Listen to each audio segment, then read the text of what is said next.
And 30 seconds of silence.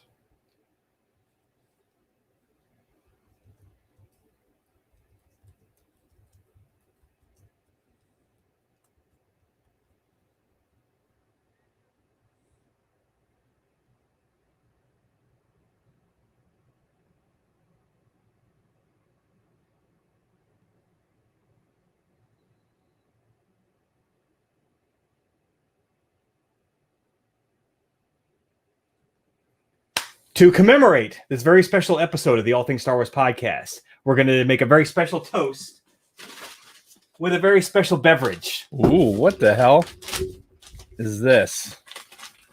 Hopefully, the He's audience... so excited. Get the fuck out. So, it's a dynamite taste.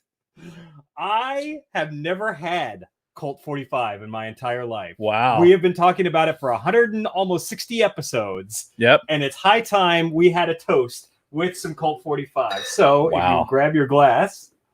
I can't reach. We're doing some extra social distancing here, folks. So, yes. So we are live in the studio, but we are taking precautions. We got air filters, we got plastic walls, all kinds of shit. Yeah. So there you go, Dave. Oh my God. So to the All Things Star Wars podcast. To the All Things Star Wars podcast.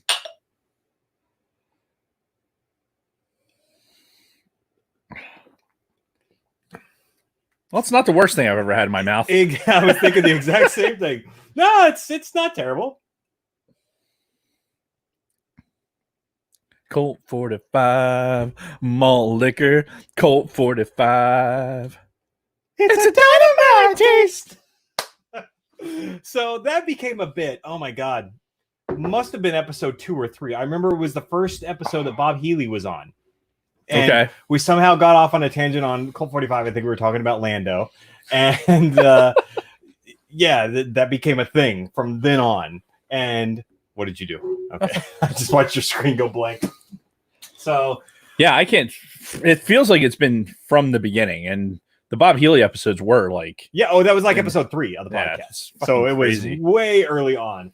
So yeah, just to the podcast itself, toasting with some Colt 45, and also to everybody who's been along for the ride with us. It's been fun. It's been a lot of fun. And at the end, we'll talk more about... It's not the end. Right, because we've already got a plan for what's next. It's not the end. It's all about a new beginning. Exactly. So, indeed. But in the meantime, hello, everyone, and welcome back to All Things Star Wars, the greatest Star Wars podcast in the galaxy. I'm Mr. Jason Roskam. With me here for one last week, the Darth Vader to my Palpatine, Dave Martin. Hello, Dave. Hello, Jason. How are you? I'm good. I'm glad to be back in the studio. I know, right? I'm... Even with our extra distance and all that good shit, and the R2D2 here going with the filter. Yeah, you can't see it on video, but got a nice little air filter. It's really looks like R2. I'll be honest with you. The idea that this is not going to be the last time we do an All Things Star Wars podcast. No, it's just not going to be as frequent because we got our new shit getting ready to go down. So it makes it a little bit easier, I guess. Yeah. Like knowing me, like we just had this conversation last week about the finality of Rise of Skywalker and things like that. So knowing that this is not our last podcast as All Things Star Wars, it helps. It helps a little bit. It doesn't make it feel quite so right. It will continue, just like you said, not as frequently, and just whenever the moment strikes. Drink, people. Yep. And hopefully they are playing the All Things Star Wars podcast drinking game at home. Yes, which Lunar Girl did a great job of compiling all of the "this is when you drink" moments. And we have a lot of them, and if you really follow those throughout an episode of the show, you will die. Yeah, so you may very well die. You will die. Mm-hmm. Yeah. So, want to talk about El Yucateco? We should talk about El Yucateco. So. Thanks to our special relationship with Podbelly. Go to podbelly.com for all your podcasting needs. Yeah. Especially the new podcast when it comes out on Podbelly.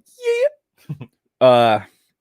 El Yucateco, the king of flavor, the king of hot sauce flavor, It is so good and it's so delicious.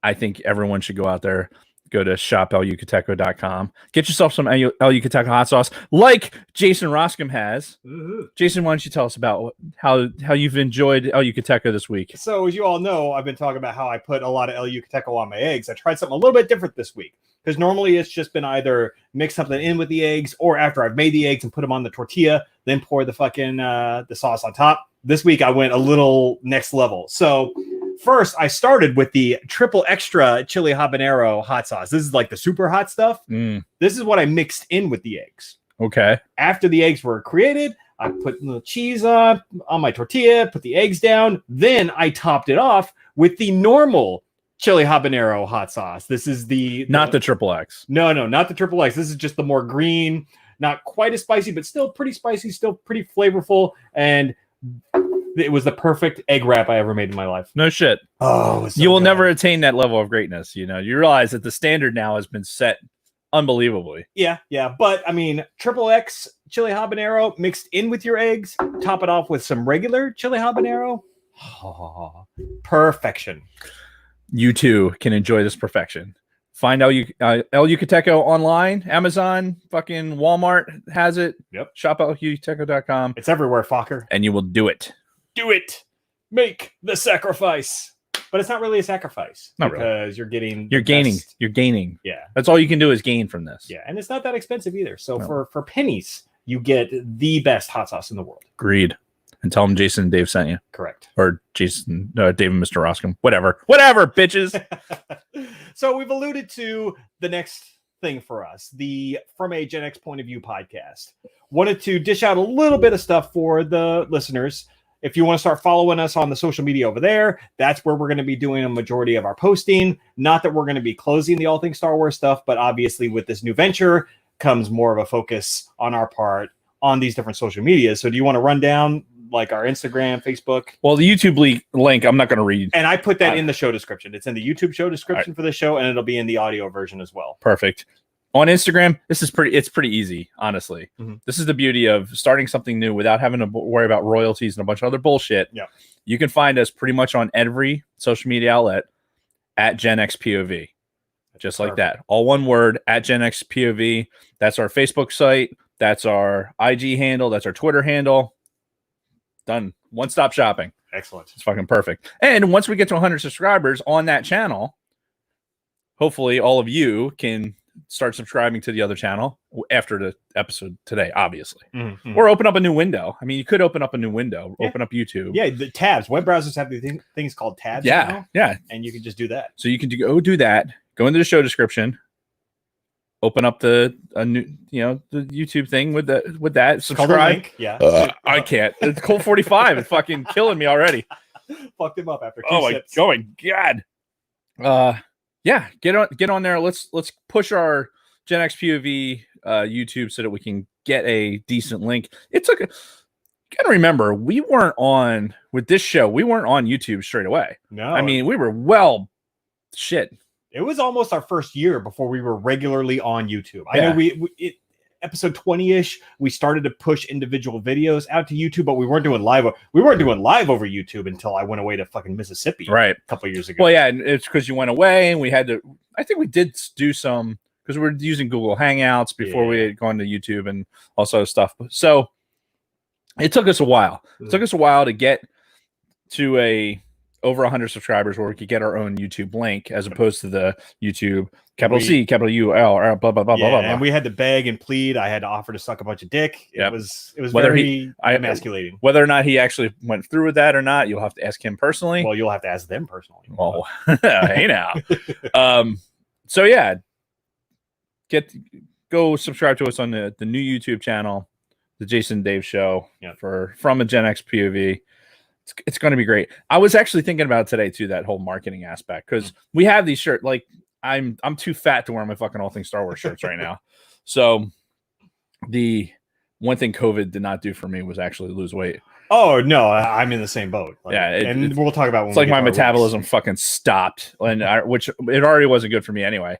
So I'm wearing a NASA shirt because NASA's been in the news. In a couple of days, they're going to launch the fucking next rover. I saw that. Mars rover. That's going to be fucking awesome.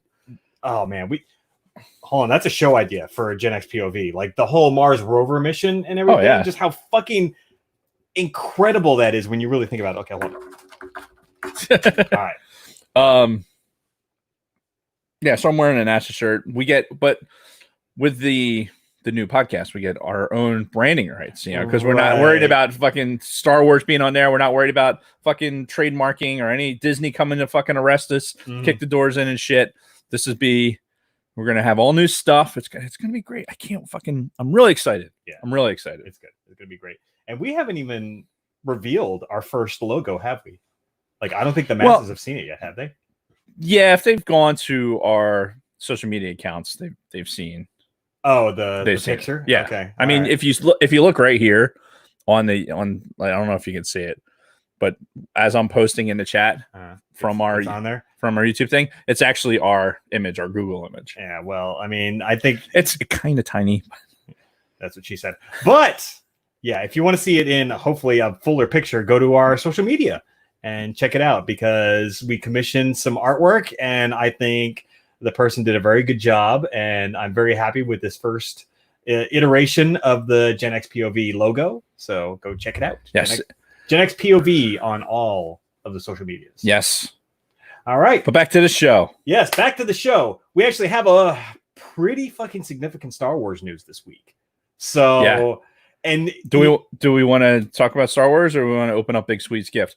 Oh, yeah. Let's do that. I mean, I only say that because Big Sweet's foaming at the mouth in a fucking chat. A. B. There's no Alexa. There's no Alexa in there, so it's not. You clearly weren't paying attention in the Facebook group this week. Alexa, open 2 girls, 1 cup. Sorry, Matt. We'll just have to say that randomly then. Mm-hmm. Yeah. What was I saying? Open up Big Sweet shit. He's in the thing. Yeah. So we have a note and a box from Big Swede, Tactical Swede, Bacon Swede, whatever you want to call him. I know you don't have this in your collection, and you must have been searching high and low to find it. Enjoy, Big Swede. So we got a box. Now we got to find out what's in the box. Do you need a knife? I just assumed you'd open it, since it's on your side of the room. Based on the look at that. I get to touch one of Dave's knives. Yeah. He's fucking heavy too. Shit. That's a big one. Based on the size of the box and the text in the note, I have a feeling I know what it's going to be, but we'll figure it out. I'm going to fucking cut myself. You are? What the fuck is wrong with you? Have you never used a knife before? Wow. I'm not a knife guy. 159 episodes later, we realize that Jason doesn't have knives because he can't. I can. Whatever. I don't care. Oh, don't even try. That's not you. All right. You son of a bitch.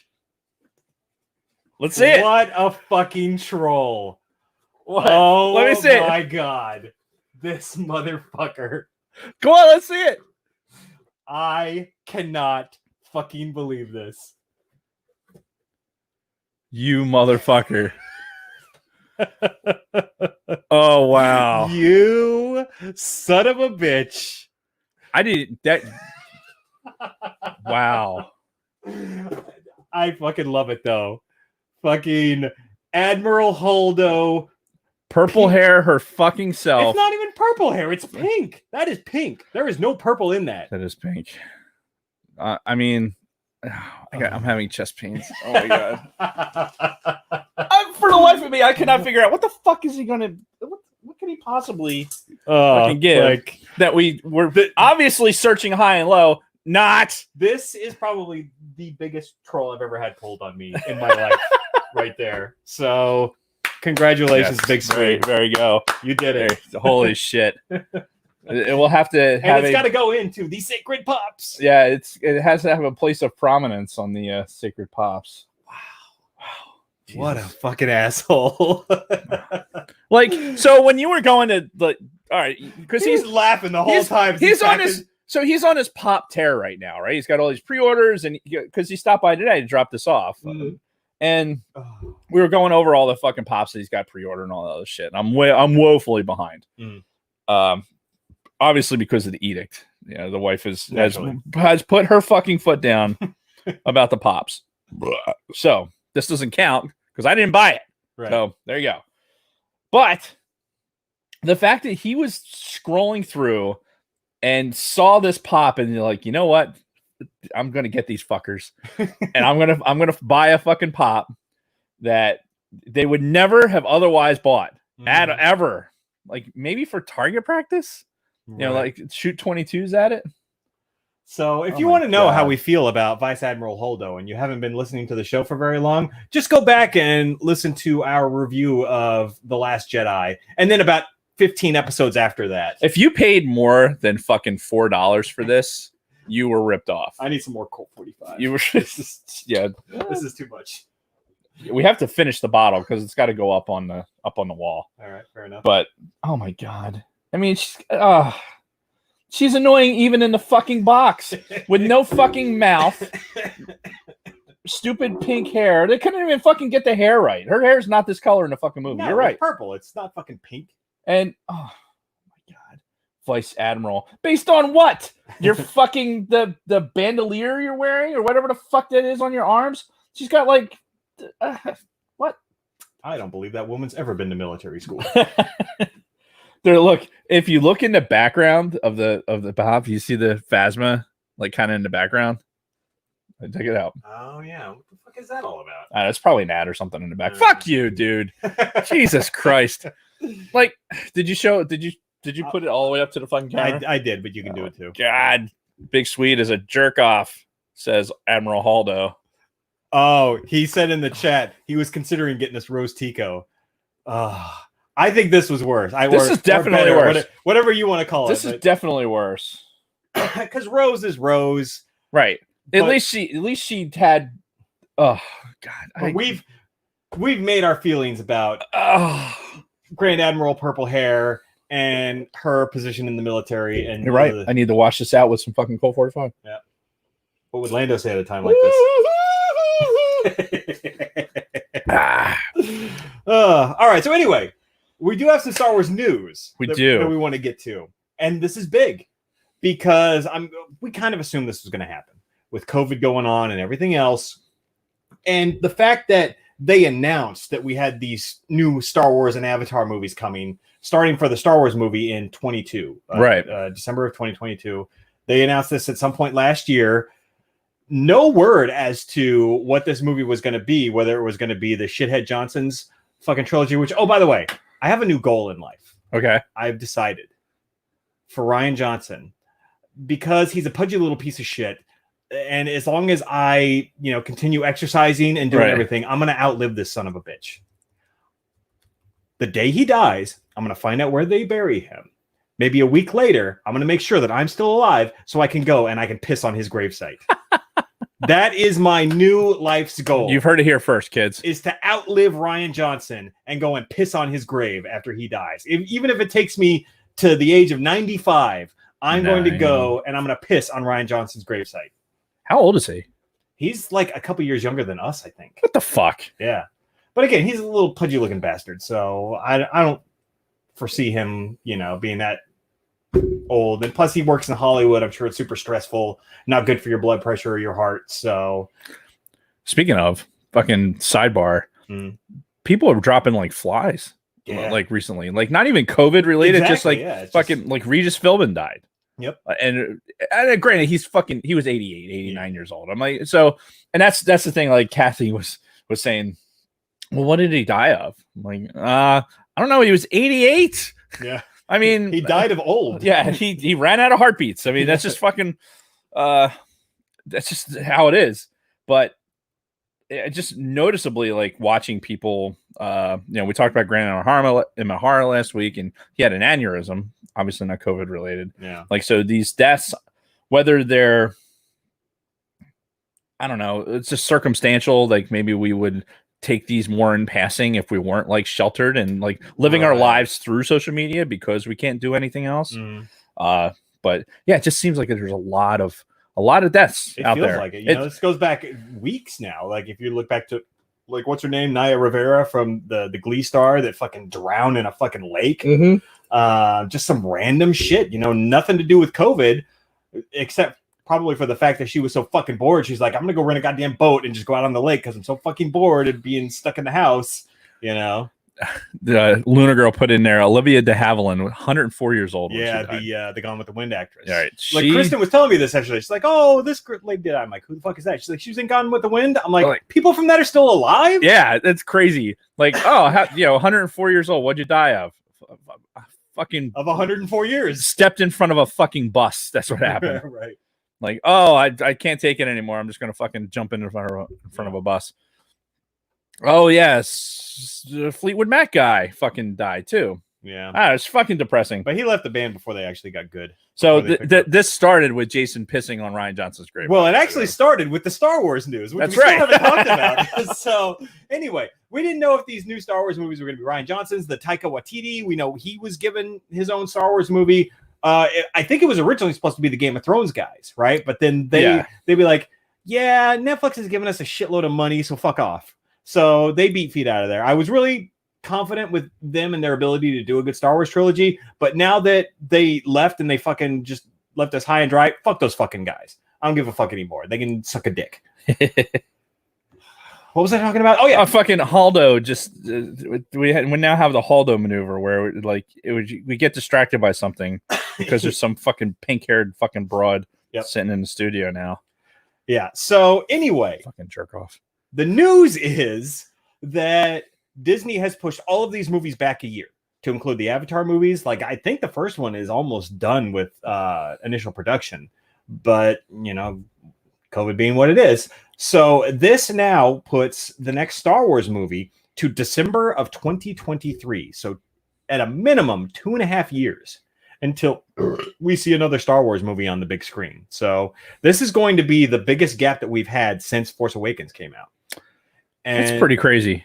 Crazy if you think about it, because at some point, we have the Mandalorian, right? So we have the Mandalorian that's out and doing its thing. Yep. With season 2 coming out in October, and ostensibly they've already signed up. I think they've signed a longer deal for the Mandalorian too, right? I think they've renewed it through a third season, right? So up to this point, that gets you to a certain point, but that's not a theatrical release, no, right? So going that long without a theatrical release, COVID or not, it's very strange. Yeah, it's going to be very strange to not be able to go see a Star Wars movie. Yeah, for quite a while. And I mean, oh my god, so much can happen in 2.5 years. Yeah, I mean, yeah, it's fucking insane. Like, if you believe all the fucking rumors out there, like, oh, Disney was gonna fucking reboot the sequel trilogy, like, who knows? The High Republic thing, like it'll have a couple of years where there's not much else to fucking run around. Yeah, so that could be better for the High Republic era.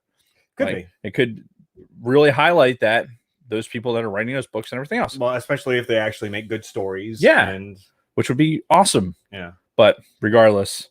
Yeah. So, and my thoughts on this was it's good timing for us because it just gives us more reason to put all things Star Wars on pause and go to the next venture for a while. Yeah. Not saying that all things Star Wars is done forever, but it's a good time to go on a break.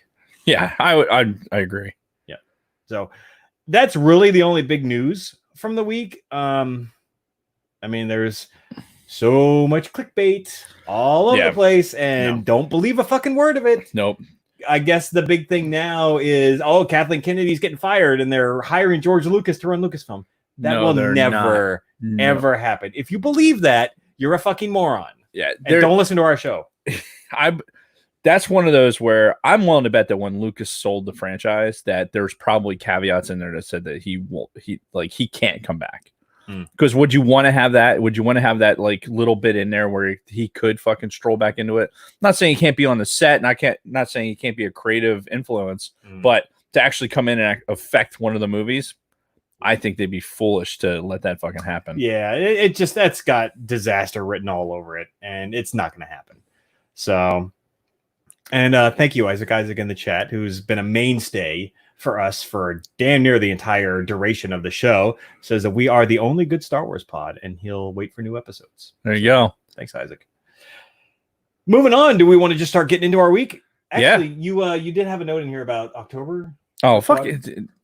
We talked about it last week, and you had to ruin my fucking October 2nd when Squadrons comes out. And you're like, well, you know what else happens in October? And start with your fucking Oktoberfest beer bullshit. But I was looking forward today. It's sometimes it's been on the shelves the last week of July. yeah, So this he's actually drinking out of an Sam Adams Oktoberfest fucking mug. Did I get? Yeah, this one's Oktoberfest too, motherfucker. Like it's October 2nd. There's a lot of people that are just really super excited. There wasn't any kind of we talked about it last week that there might be like a video release or something like that for Squadrons. Yeah, and there hasn't been anything. Okay. So, and no leaks from the people that are playing it. So, I mean, they do sign NDAs, so they shouldn't leak any of that stuff. But I would think at some point you want to see actual non-VR. That's the thing for me. The stuff that they've put out is VR based. Like when you see the screen images, they're images of what you see in VR. Very, very cool. I'm not going to do it in VR though. No, I have a good monitor. I have a good setup. I don't need the VR experience. I want to be able to have realistic control and not worry about fucking extraneous shit like where's my hand going and shit like that. So I'm not as interested in the VR. I want to see what it's going to look like on a normal screen. Like what's the playing experience going to be for a normal player in Squadrons? That's kind of what I'm looking forward to. There was an article, and I think you posted it actually in the Cantina about it was like on StarWars.com. They had I think it was with Motive, the people who made the game. Yep.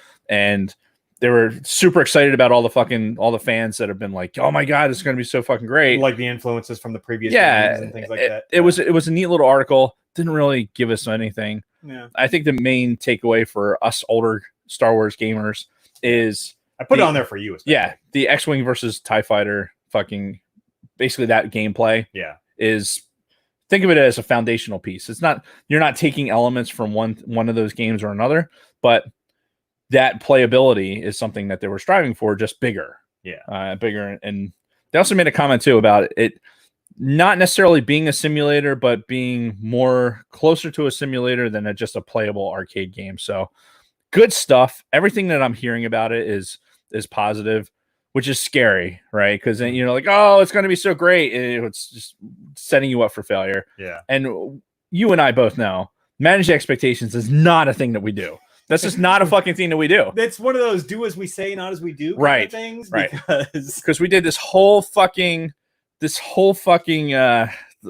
litany of stuff going into what? It was like Last Jedi, right? No, Rise of Skywalker. It was because Last Jedi is what set us up for the big fall. Right. To where we're like, all right, from here on out, we're managing our expectations. Nope. No, we're not. Not for this anyway. I'm excited. I will be excited all the way up until the fucking point of its release. Yeah. So excellent. All right. Do you want to get into our weeks now? Yeah, let's do it. All right. So for me, went back to work today. Sad face. Yeah. And I had to work this weekend. Even bigger sad face. But did you actually drive this morning or did you telework all day? No, I teleworked. This morning, my drive to work, fucking beautiful. It got really hot today, but this morning was fucking perfect. And keep in mind, this is the first time I've driven to work in over a month. Right. The 2 times that I've gotten in my car in the last month were to just like drive to the liquor store a couple blocks over. Right. So I haven't really been doing much driving. This morning, the weather was beautiful, nice and cool. The sun was still coming up. So I just fucking rolled down my windows. I didn't even put on music or a podcast. I just rolled down the windows, just let the wind just fucking fill the car. And I was going to say, it's not blowing through your hair because that's not a thing. Yeah, like no. you are shorn, freshly shorn. Indeed I am. But yeah, no, it was a great drive to work this morning. And fuck, if I wasn't in the condition that I'm in, it would have been a great morning for a run, for like a long distance run, like I like to do sometimes. Right. So yeah, it's a great drive in this morning. It got hot later in the day, but at my age, like a lot of people are like, oh, it's so hot outside. I'm like, yeah, I'm good. I'm fine with heat. Yeah. I don't mind. I mean, yeah, it's uncomfortable, but thankfully, thank the maker, we have fucking air conditioning. Right. So I can go outside and get some air. Like, wow, shit, it's muggy. Go back inside. I did that a couple times today. That's a problem with like this teleworking environment. going back to like sitting there at the computer, like if my watch wasn't reminding me to stand up, I wouldn't get up for hours. Yeah. Because when you're busy and you're actually fucking working and in Zooms and all this other bullshit, like you end up stationary for a long time. Yeah. And I have to get up and I have to step outside, even if it's for fucking 10 minutes and just, all right, wow. Yeah, it's hot. Flowing a little bit. Yeah, it's hot out. I'm going to go back inside and fucking enjoy the air conditioning. Yeah. But there were several times today where it was, no, fucking, you haven't met your stand goal for this fucking hour or whatever. It's like, fuck. Yeah. So, and along those same lines, I've only just recently, just this 2 days ago on Saturday, started exercising post-COVID because, you mentioned it did a number on you. I talked a little bit about it last week, or how haven't been exercising, and I've been eating a lot of ice cream. Right. So, I've been getting a little pudgy, been getting a little bit thinner in the arms. So I'm like, fuck. And it didn't help that I was watching Joe Rogan on, I think it was like Thursday or Friday. I'm watching an older episode from 2018 of Joe Rogan, Nikki Glazer. She's fucking hilarious. Yeah. Anyway, and he's just sitting there and he's just looking just all fucking just ripped and jacked. And I'm like, fuck. Because and the most ironic thing about all of that is on that episode, him and Nikki were talking about how people shouldn't compare themselves to other people when it comes to like appearance and things like that. And I'm looking at all I'm seeing is Joe just like fucking jacked. His shirt's holding on for dear life. Yeah, and he fucking sells that Onnit product that fucking proteins and all that other shit, fucking kettlebells and all that shit. So he's marketing it. Oh yeah. Don't compare it to don't use me as a fucking example, but yeah, look at me and I'm fucking jacked sitting here getting stoned on a fucking podcast. Talking about Joe Rogan, not here. Yeah, no, not yet. Not until I retire. Yeah. So anyway, what was I talking about? Oh yeah. So I'm looking at him. I'm like, fuck, I really need to get back into working out. But as you know, the COVID takes a long time to fucking recover from. And I'm sure you're still dealing with this, but I'm still having moments. They're getting less frequent, where I'm getting out of breath by doing some simple things. So on Saturday, I'm like, fuck it. Let me just try to go for a very short run. I ran a mile just up the railroad tracks here. And it wasn't bad. I was sucking wind by the end. And, for me, a guy who's used to running like anywhere from 5 to 8 miles in a shot, running 1 mile and being pretty fucking winded, it's telling. Well, I remember too that you're dealing with that pneumonia as well. Like you actually had fluid in your lungs, whereas I didn't have that issue. Yeah. I don't think anyway. I never had a check, but that you know of. That I know of. And fuck this virus. Yeah. And then yesterday, fuck Haldo, fuck the fucking virus. Yesterday I decided to work out. So I did a chest exercise. I did pretty much my full chest and tricep routine. I'm fucking hurting today though, because again, this was the first time I'd lifted in a month. And it's always something, because right before COVID started, or even actually a month into COVID, like I was doing fucking phenomenal. I was lifting every single fucking day. I was feeling big. I was looking good.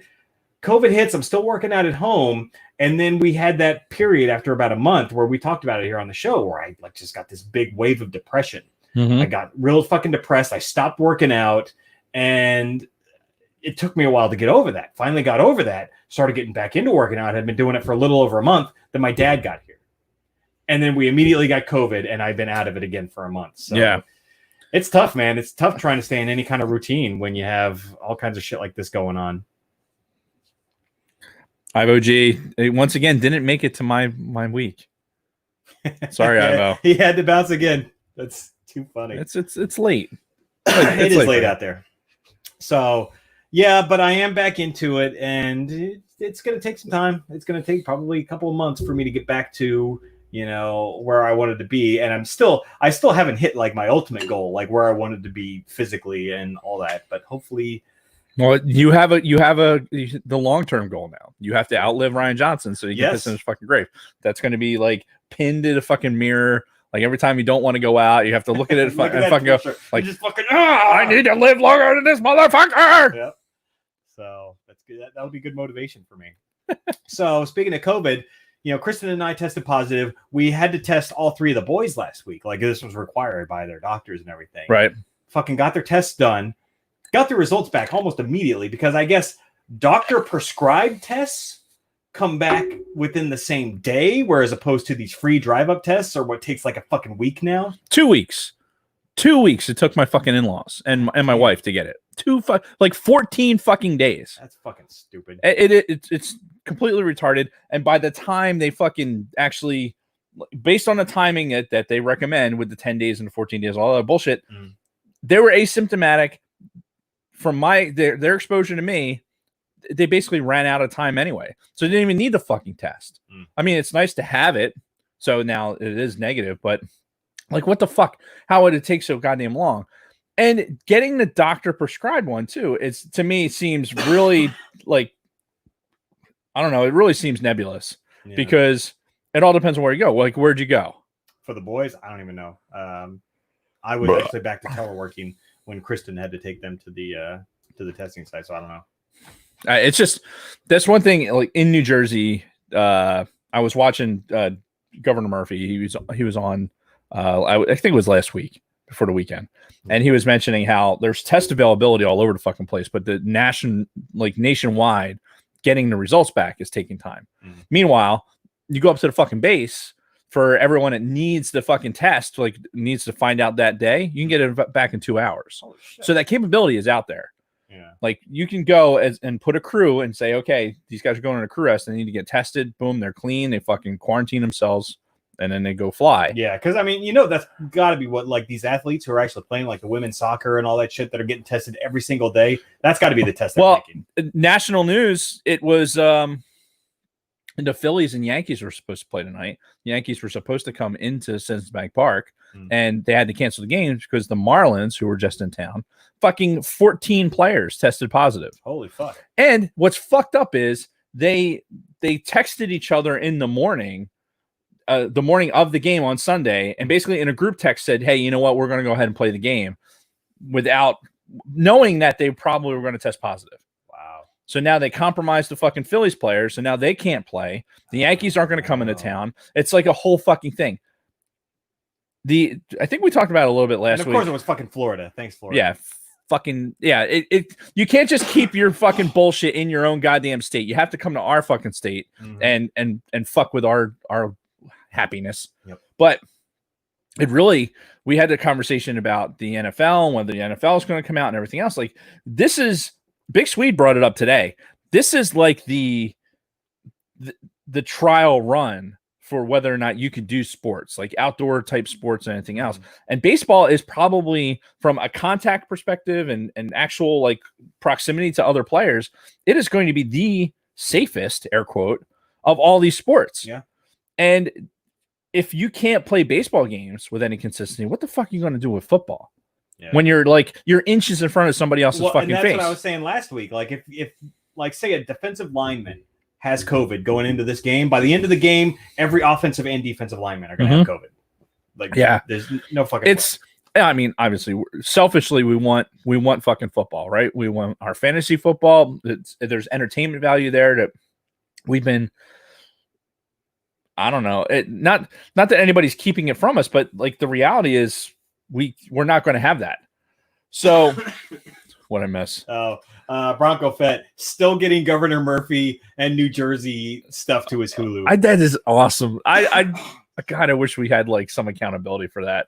That we could say like, yeah, that's because you logged in to something. I don't know. Yeah. But anyway, yeah, it's fucking scary.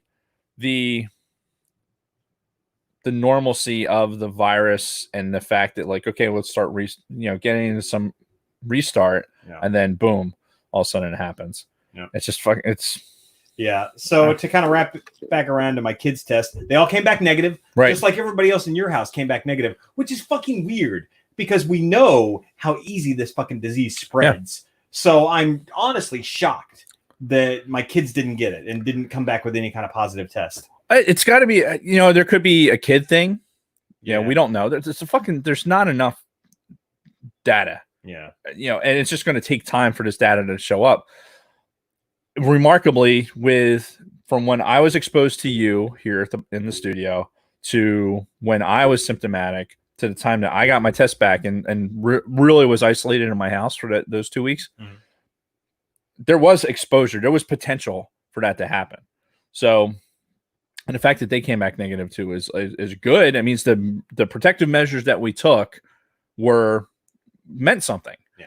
Because they didn't get it. I mean, I can't imagine that if I was as sick as I was and was sitting at the kitchen table every fucking night, that they wouldn't have got it. Yeah, there's no way it wouldn't have been transferred. So the protective measures and I know for us, what we took in our house it was adequate and it fucking worked. Is it a pain in the ass? Yes, it's the fucking worst ever. Mm-hmm. You know, at least you were here and Kristen had it, and you can be sick together, right? Whereas in my house, I was downstairs in a prison environment where the food was being passed down and dropped on top of something, so there was no human. I didn't have human contact for weeks. And that's one of the pillars of the human survival and all that is that human interaction. Yeah, I think I would rather have been like what was it, The Martian, and he's stuck on Mars and he's kind of by himself and I've actually never seen that. I really want to. You should. It's actually it's very good. Yeah. If you get the opportunity, I'd say listen to the book. Yeah, Kristen first said she read the book and it was phenomenal. Yeah, I would say the movie is good. Matt Damon does a good job. Like it's very whatever, but let's face it. We're fucking nerds. I'm here to tell you. You're in a NASA shirt. I'm in a NASA shirt. The fucking book is better. The more detail and everything, the way the story is told in the book it's fucking better. Yeah. So, and I think is it Matt Damon that narrates the audiobook? That would be fucking great. I have to. You know what? I'd have to look at it, but it's really fucking good. Yeah.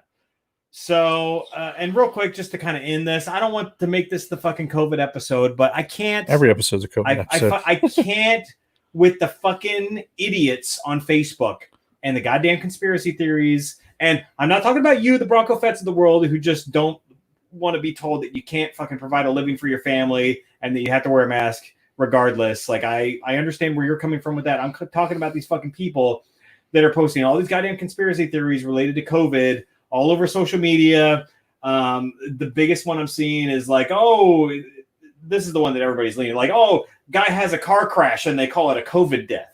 This has happened, 19,000 times. Or one state, had 10,000 people all test and all of them came back 100% positive when they then turned around and said, oh, no, we made a mistake. And, people are pushing this shit out over Facebook and social media, and they're like, see, they're just trying to control us and all that. Nobody's trying to control you with this fucking thing to an extent.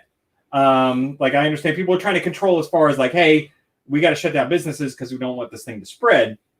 But I'm so sick of these fucking conspiracy theories. It's getting so bad. Like, some people, some real fucking morons that I follow are posting these things that say that like Tom Hanks is actually fucking dead. Like, he died of COVID, and it's like a deep fake thing now. Everything that we see of him now is like a deep fake. Why? I don't know. Why would they fake that? Why? Like, he was in the news today. He apparently has his Greek citizenship. Like, his property over there is like, he's in a he's Hellenic. Which I'm sure that they're gonna hop all over this. Oh, so now he's leaving the country. That's such a coincidence. He got COVID in Australia too. So it wasn't like, oh, he was in the country. No, he died. It doesn't make any fucking sense. Or the biggest thing too is that this is all a big conspiracy by the Democrats to completely destroy the U.S. economy so Trump doesn't get reelected. But that doesn't make any sense. That's almost as fucking stupid as Tom Hanks is actually dead and everything that we see now is a deepfake. Almost as stupid. Like, I understand that there's been a pretty heavy coordinated attack on Trump from the media since fucking 2015. No, the Democratic politicians and the media are not going to just completely destroy the U.S. economy just to vote this fucker out. That's asinine. That's fucking stupid. Stop it. There are people that live out and amongst us that also believe that the fucking earth is flat. So you have to take everything, all this information with that grain of salt. It has to be, there are people out there that believe the earth is fucking flat. There are legitimately fucking people out there. Isaac said Australia is a conspiracy. For the British, Yeah. I'm sure you could go deep into fucking British history and fucking with Australia. Yeah. Anyway, but it's fucking I start getting fired up about shit like this, and I have to fucking ground myself with the fact that there are people on this planet that live amongst us, that drive cars, that have children, that believe the earth is flat. And it's like, okay, there's some fucking morons out there. Yeah. Like, for example, and I put this in the notes and I'm going to piggyback off what you're doing. Did you see that fucking apparently the mayor of New York City, one of the largest cities in the world, did not know that the National Guard was the military? No. He said on Meet the Press, this was on Meet the fucking Press, and this is why I don't go online. Right, I avoided Facebook deliberately. I fucking opened this thing up, and this motherfucker is on Meet the Press, and there's a panel of 3 guys, right? They have the guy that looks like Scott Baio, whoever the fuck he is, on Meet the Press, right? And then you have the what's his name, fucking De Blasio, whatever, and there's some other guy. And that guy was like, oh, the military is in the state doing good things. And Blasio is like talking over him, saying like the National Guard is not the military. Like he says it. It's not even like it's not a deep fucking fake. It's not like it. This is the mayor of fucking New York City. This is the mayor of one of the largest cities in the fucking world. Wow. Who has been who's doing such a good job with this fucking virus. The motherfucker doesn't know that the National Guard is the fucking military. Now, if you want to have a conversation about like how the military is here's Title 10, here's Title 32, state activation order, shit like that, that's a completely different conversation. You don't say the National Guard is not the fucking military. You don't know what the fuck you are talking about. No. You are a fucking idiot. And he's a public official. Again, these people that get elected to these positions aren't any fucking smarter than us. Nope. They're not the intelligent people. Very rarely make it to that level because they don't want to be up there going like, I'm surrounded by fucking morons. So the smart people fucking, they don't get to these positions. Yeah, they go to the private sector and make their money. Yeah, or they consult. And it's been like this throughout the entirety of fucking human existence. Look at Marcus Aurelius, and you have all these people that were in Roman, like all the smart people were like giving information to the leaders. And the leaders that were smart were fucking listening to their people. The mayor of New York fucking City does not understand that the National Guard is the fucking military. Like, let's just take the context clues out of this, right? Yeah. Let's take the uniforms. They're wearing fucking same uniforms, right? They're wearing United States Army on their chest. They're a uniform fucking military. They roll up in fucking Humvees. You don't understand that the fucking National Guard is not the military. To make this fucking comment, not even the fact that it's called the Air National Guard or the Army National Guard or the whatever. It's not the military, according to the fucking mayor of New York City. Why? Why do you have to make that fucking comment? Why? What does that benefit? He specifically, and he was interrupting the other guy to say this because he specifically said it because he didn't want people to believe that the military was basically interfering with what was going on. Right. It had to have been. Otherwise, I don't know how you could be so fucking dumb. Oh, yeah, no, if he's saying it in that context, then he's basically trying to shit on the military. This motherfucker, if he ever tries to get elected to anything outside of fucking New York City, like governor or anything else, I hope to God that they fucking load every rifle and be like, yeah, motherfucker, like talk to the governor of your fucking state that actually activated the National Guard to help your motherfucking ass. And then have a conversation about whether or not it's the military. How about you sit this motherfucker down and tell him how wrong he is? Now, I haven't looked at it since. I was so incensed. Like, Kathy will tell you, I'm like, fuck, let's go for a drive. I can't exist in this fucking world right now. Yeah. And it's not because we were fucking members of the National Guard. And we have specific knowledge of this, right? Yeah. Firsthand knowledge, I'd say. Most people can look at a guy in a fucking uniform that get out of a bunch of other people in uniform and hop out of a fucking Humvee, slide the goddamn oil pan underneath because they have to fucking do that with every army vehicle. They're wearing helmets, all kinds of other fucking bullshit. and look at them and go like, that's not the military. Like, you have to be dumber than a sack of fucking dog shit on the side of the goddamn road to fucking make that comment. Well, yeah, and it's because he's trying to distinguish the two, because the National Guard, they do good for the state, right? They're the good people, but they're not the military, because the military are the bad people. That's basically what he was trying to do. Or there's the military is implying that it's federal, and he doesn't want to have any association with fucking Trump.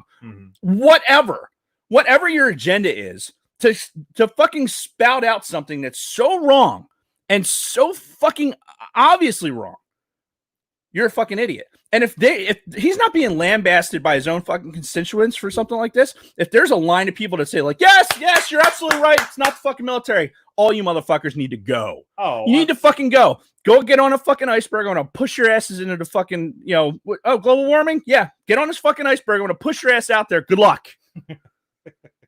Fuck you. Fuck that motherfucker. I hate New York anyway. I am you. If you listen to 5 minutes of this fucking podcast, you know that anytime New York comes up, I fucking hate it.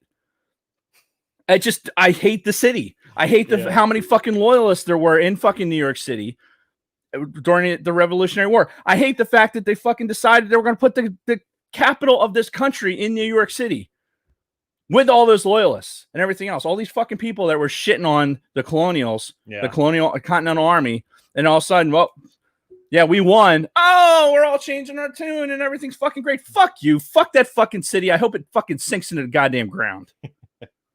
Oh, man. It's good shit. Well, so that's my week. So how about you, Dave? Fucking the mayor of New York City.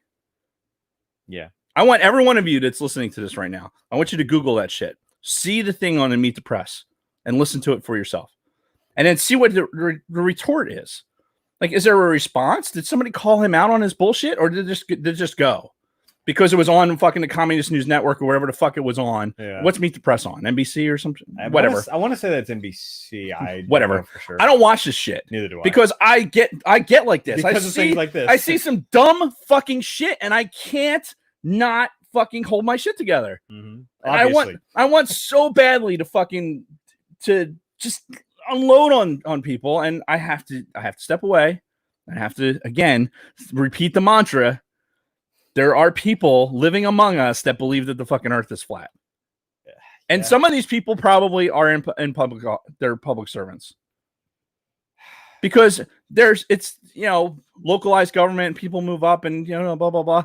And people with outlandish fucking ideas like this never get that shit checked. Mm-hmm. And then all of a sudden they fucking come out and say something dumb. Yeah. And that's God, I've been actually waiting like 3 days to fucking have this rant. Or however, when we were starting the notes, because I'm like, what I wanted you to do is see the note and actually fucking look for the thing. I should have put the link in the show description. Yeah, no, I didn't get a chance. Yeah, Big Sweet's taking credit for this because the fucking pink hair bitch has got me all fired up. That same stupid shit. The National Guard's not the military. I've got pink hair. I think it's only fitting for our final ATSW in a while for Dave to have just a classic Dave fucking rant. Nuclear meltdown. Yep. Anyway, what about the rest of your week? So for me, like this whole experience has been like coming back from the dead, right?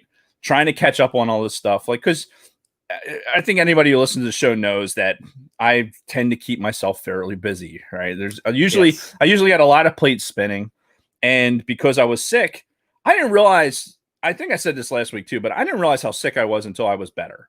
Like, so I was feeling better, like kind of feeling myself, having people tell me like, wow, hey, it's nice to have you back. I'm like, okay.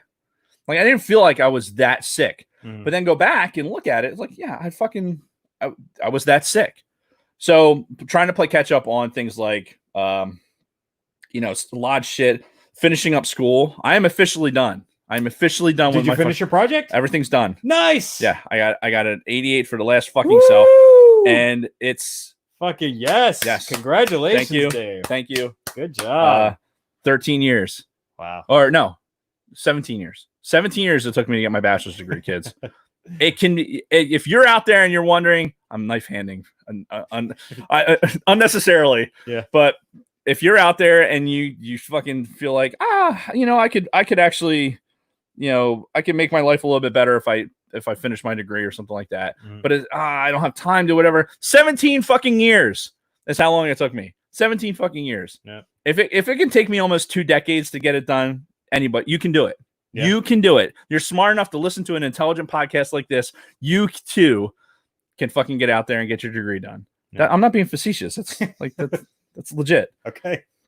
So anyway, I've never heard us described as intelligent before. So. Oh well, we're intelligent guys. We don't call the National Guard not the military. That is true. So, we've never done that. And we also believe that the fucking Earth is round. Yes, we do. Spherical. Because we're not retarded. Yes, exactly. So. We don't lick windows. Yeah. At least unless we want to. Right. There could be a woman on the other side. Have I told the yoga story here on the podcast? No. I had to have. The yoga story? This is years ago, but this was not long after we moved into this house. Right. Iron Hill, our favorite place to eat, is over in that fucking little shopping center area, but it's all restaurants and shit in it. Yeah. Restaurants, a gym. And we're just kind of walking up that fucking thing, and there's a yoga place. I've seen the fucking sign for the yoga place. Right.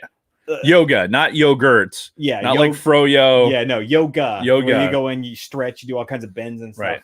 Like Ben Healy. Bob Healy. Bob Healy.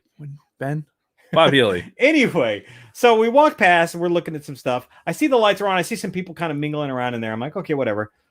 Walk past again as we're coming back. Like most of the fucking lights are off and all the people in there are in their fucking underwear.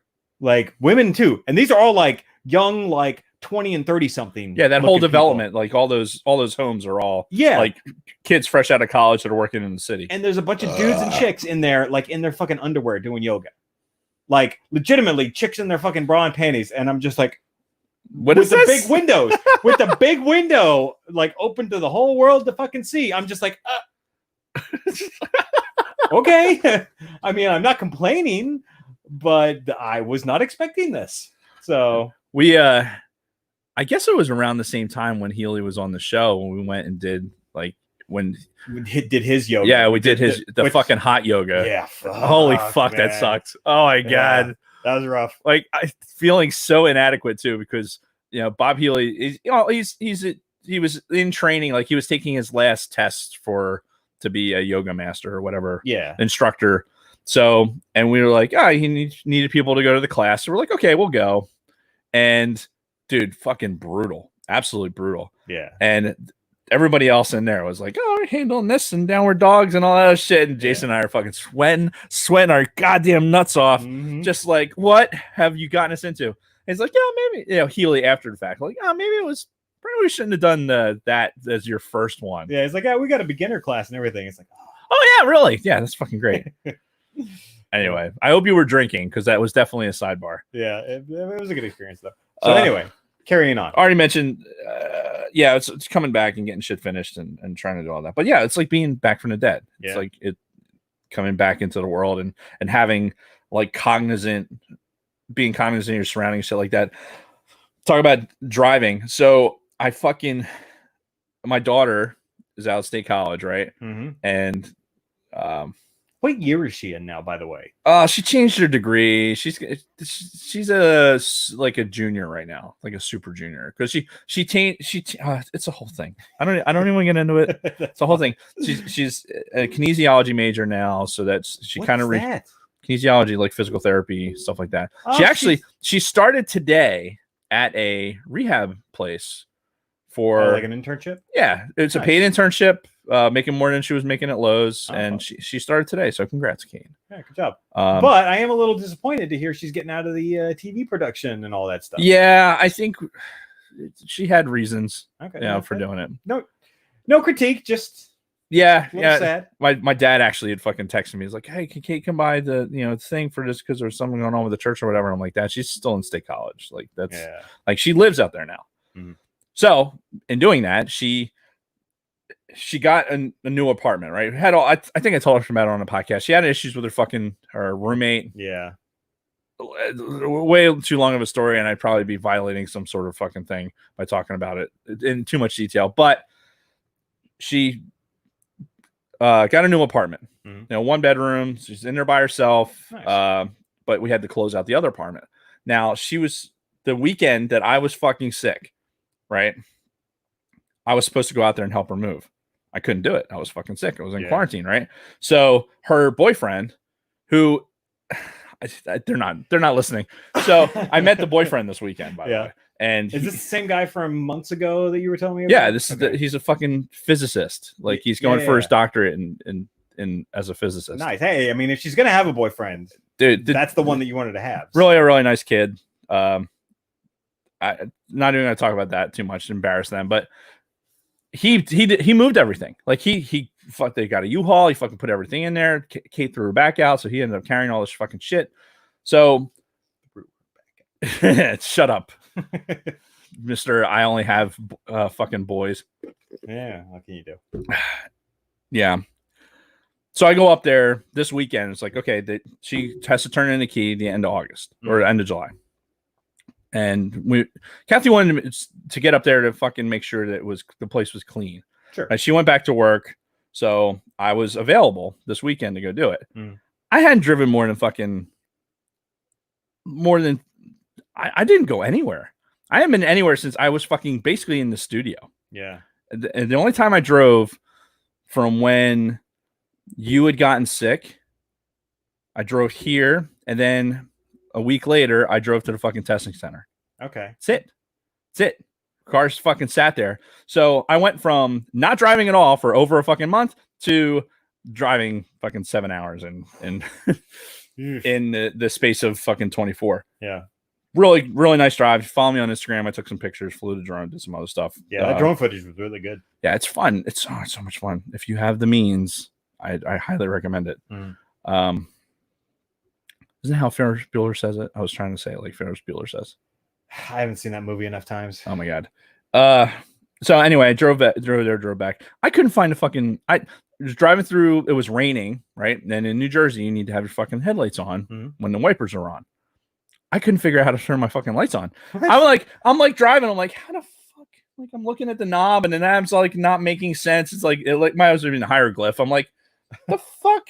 So now I like turned it to its position and I'm looking at the car in front of me to see if the lights are actually on. Like, that's the parking lights. Because they're not fucking clear. Right. Like I would think that if it's a fucking headlight and it goes beep beep beep beep beep, right? That'd be the headlights, right? You would think it's not. No, at least not in this car. Huh. It could be fucked up. It's actually the two little lights, which you would think are the fucking parking lights, right? Anyway, it was so I had that realization before I even got on the bridge, and then like, oh fuck, I still got driving out of 3 hours, and I can't. So I was like really paying attention on the drive out. But it was nice. Got out there and get back. It was nice to go out there and do something away from home, get to see Kate and do all that stuff. And it's good. It's nice to be on the other side of this. Yeah. Whatever this is. Have you ever played Rocket League? No, I've heard a lot about it over the years. So I've never actually played it myself. So apparently Kate's boyfriend plays Rocket League, right? So he would, I met him briefly. He was actually getting ready to go out see his sister. Blah, blah, blah. So Kate was saying like, "Oh, have you heard of this game and played it?" I'm like, "I've heard it." It's the same thing. I've heard of the game. I'm familiar with it. Like, if you're not familiar with Rocket League, it's like little RC cars that you fucking play soccer with. Like you're using RC cars and flipping them and shit like that, dude. It's fucking fun. Yeah, it is. I haven't played Call of Duty in like 3 days. Holy shit! Because I'm playing Rocket League. It's so stupid. But it's like it's one of those things where if you got younger kids, there's a little bit of there's explosions, but like it's not really violent. There's no it's not like Call of Duty where you're blowing people's heads apart, shit like that. It's just good, clean fun. It's like perfect timing. It's 5 minutes a game. Nice. And it's free, right?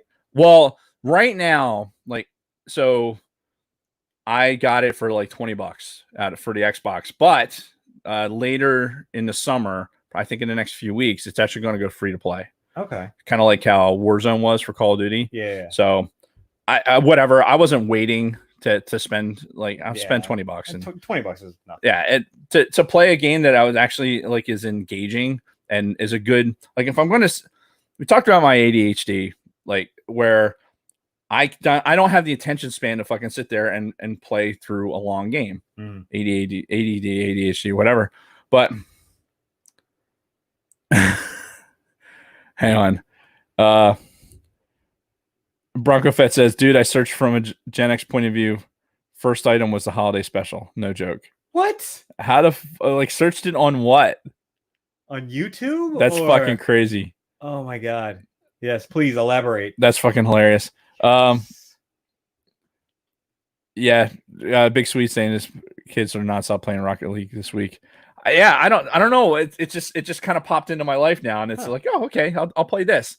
I needed a break from fucking from Call of Duty anyway. Just needed something different. Yeah, and then fucking driving RC cars around, fucking beating up like a soccer ball thing. It's fun. Nice. It's actually pretty fun. All of this is to fucking bide my time to fucking get the squadrons, by the way. Right. I need the things that are going to captivate me until it fucking gets them. Let's go. It's fucking October yet. Mm-hmm. So, anyway. That's it. I was going to make a comment about baseball being back, but we talked about it already. Yeah. So, we'll see how that goes. I mean. Pay attention, though. Pay attention. Like, if you might not be into baseball, but there's really interesting things that are being done, like the NBA playing all their games in fucking Orlando. Like they're not traveling. Yeah. Wait, why are they going to Florida? Like of all the places they could go, like let's go to Florida, where it's like the number one fucking.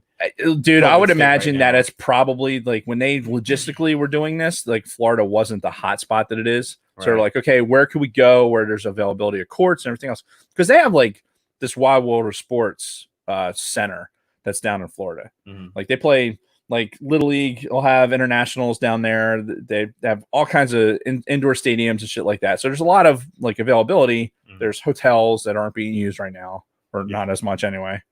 So it probably made sense at the time, but they're playing in like a bubble basically. Yeah. Like it's just those teams. I'm curious to see what with the NBA, with the NHL, how that works out, how they're able to control this as like, how do we get to football? I mean, selfishly, that's what we want. We want to get to a place where we can know we can watch fucking football. Yeah. I mean, at the end of the day, that's what we want. So, I mean, because that's what fall and winter are all about. Is NFL football. Yeah. As the weather turns to shit, it's going to be. Big Lovin says the bubble is working down because he's an NBA guy. So he's saying the bubble is working. So let's hope that I want to see a good blueprint, because right now the fucking MLB doesn't have it figured out. And again, we talked about it before. It's like the safest one as far as contact and shit like that. But there's a lot of traveling in baseball. But I mean, at least they all took a knee. So racism is over at least.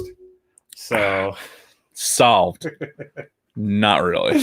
But all right. Whatever. If that's the end of your week, then we definitely need to take a break. All right. So we will be right back and talk about our main topic, which we didn't even say at the top of the show. We did. So much distraction and everything else, but we got to make sure, like when it goes out, that we pump it up in the beginning. Like we make sure the header's like all caps or something. Okay. Because we won't mention it in the beginning, so they're gonna listen to this for a fucking half hour and go like, "What the fuck?" It's been longer than half hour. It's been over an hour. They're gonna be like, "What are they talking about again?" Yeah. So anyway, it's Empire Strikes Back. Yes. So when we get back, we'll get to our main topic after this word from our sponsors. Delaware said the Dover can happen, but no fans. Huge. It's so. I was talking to Kate this weekend about, like, we were driving through State College, and there's so many like little mom and pop motels that are down there that exist only for fucking football. They exist for the football season because that's when the towns are filling. I'm sure Bronco Fett living in Boise, that I'm sure it's the same thing. Your population of your town increases fourfold, if not more, when you have a place like Happy Valley that you get 108,000 people in one fucking building, right? And most of those people are coming from out of town. So you're talking about, it's how it's affecting Bronco Fett now with the restrictions and everything else. But at the same time, it's I don't think like my daughter in particular, she didn't realize the impact of not having football. Like in her mind, it's like, oh, we'll just play the games, and it's like she's thinking about like TV contracts. Like I was like, no, these little mom and pop motels that have been around for fucking since Paterno was a fucking assistant coach, like those places are going to get hit hard. And they, unless they're in a good spot where they fucking own the property or whatever, and hopefully they can ride out a year of this. But purpose-built fucking hotels and shit like that. I bring that up because you mentioned Dover. There are hotels in Runnymede, New Jersey, where I live, that used to. The only reason a hotel existed was for fucking Dover twice a year. Giant fucking hotels that people were and we're like, I don't know, 45 minutes from Dover, as depending on traffic, could be a little bit longer. But from my house to get to the Dover Speedway, there are people that were staying off the turnpike in these towns. When the ebb and flow of NASCAR that's been happening, all those fucking hotels, they're not going to have booking. There's going to be no reason to fucking keep the hotels open. Yeah. So it's really hard to predict where the fuck we're going to go with this. Let me see that. So I just saw this in the liquor store today. I'm like, well, and this, did you see the caps, by the way? No. The caps are. Oh, that's cool. Yeah. Little American flag caps. Yeah, this is Honor Golden Ale. They had two different things. They had an Honor IPA and Honor Golden Ale. It's the name of the brewing company. Wow, those boots look familiar. Yeah, and it's they're very like American Pride kind of looking packaging. Where are they? And everything else. Where are they out of? No idea. I just I saw the thing. I'm like trying to figure out, well, what do I want? There's no Oktoberfest shit in the store yet. So what do I want for this? And I saw that. I'm like, fuck it, let's try it. I had Sour Monkeys the other day. First alcohol I've had besides Colt 45. And you went with fucking 9% beer. Yeah. Well, because I wanted something that tasted good. Yeah. Speaking of tasting good. No, Scott talking about in the chat, the NCAA as for football, nobody's going to have any fans. You're not going to have fans this year in those buildings. You're just not. Even the NFL is not going to have There's fans. no fans.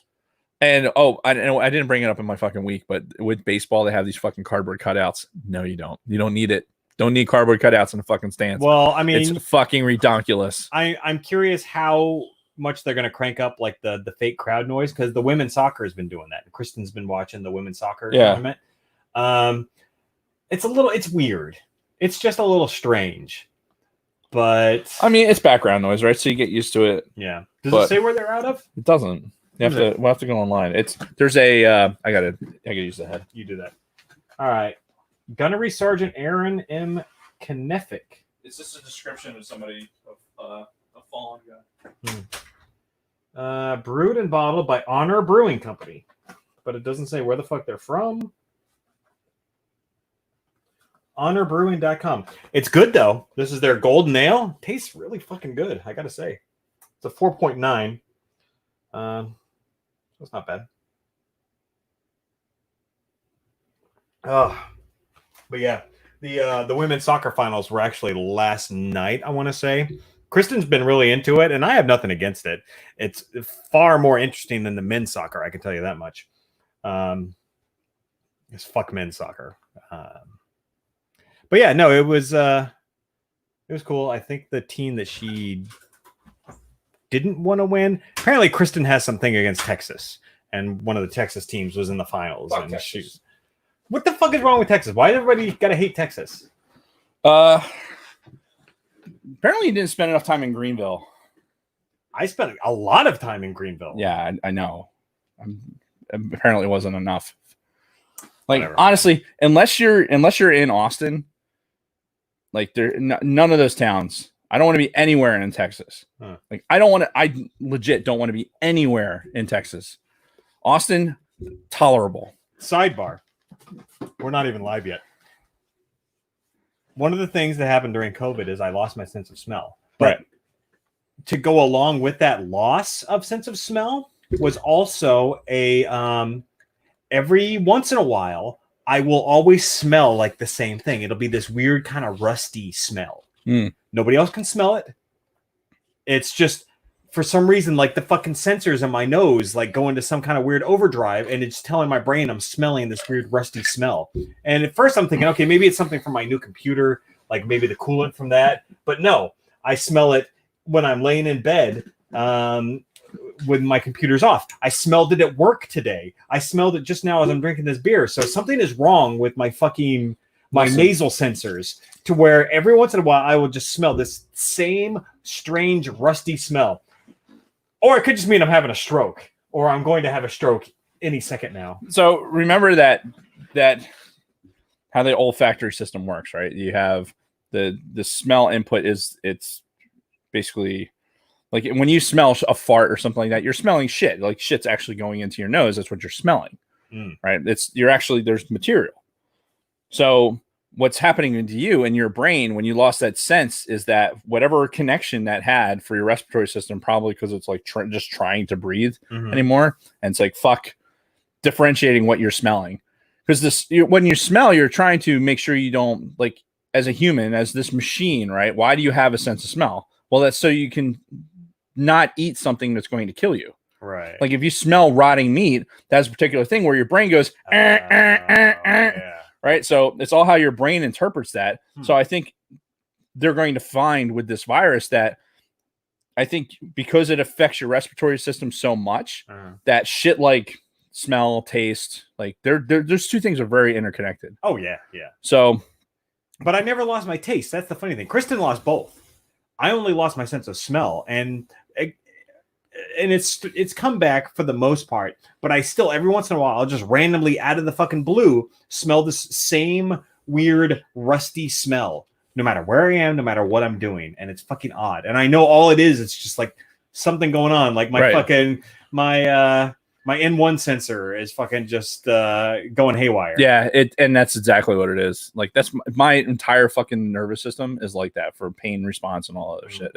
We could do fucking hours of that shit. Yes, we could. So remind me that this is not Diet Coke. Okay. I don't want to pick this up and go like, look. You should have plenty of Cokes over there if you want to mix it. This is empty. Oh fuck! I thought that was full. Nope. Oh, I would have. No. I don't want to mix it. I just wanted something to sip on. Just that's not cold 45. We're cutting you off at that. That's the last. Yeah, if I even finish that. Okay. We ready to get back to it? Yeah, let's do it. 30 seconds of silence. Starting now.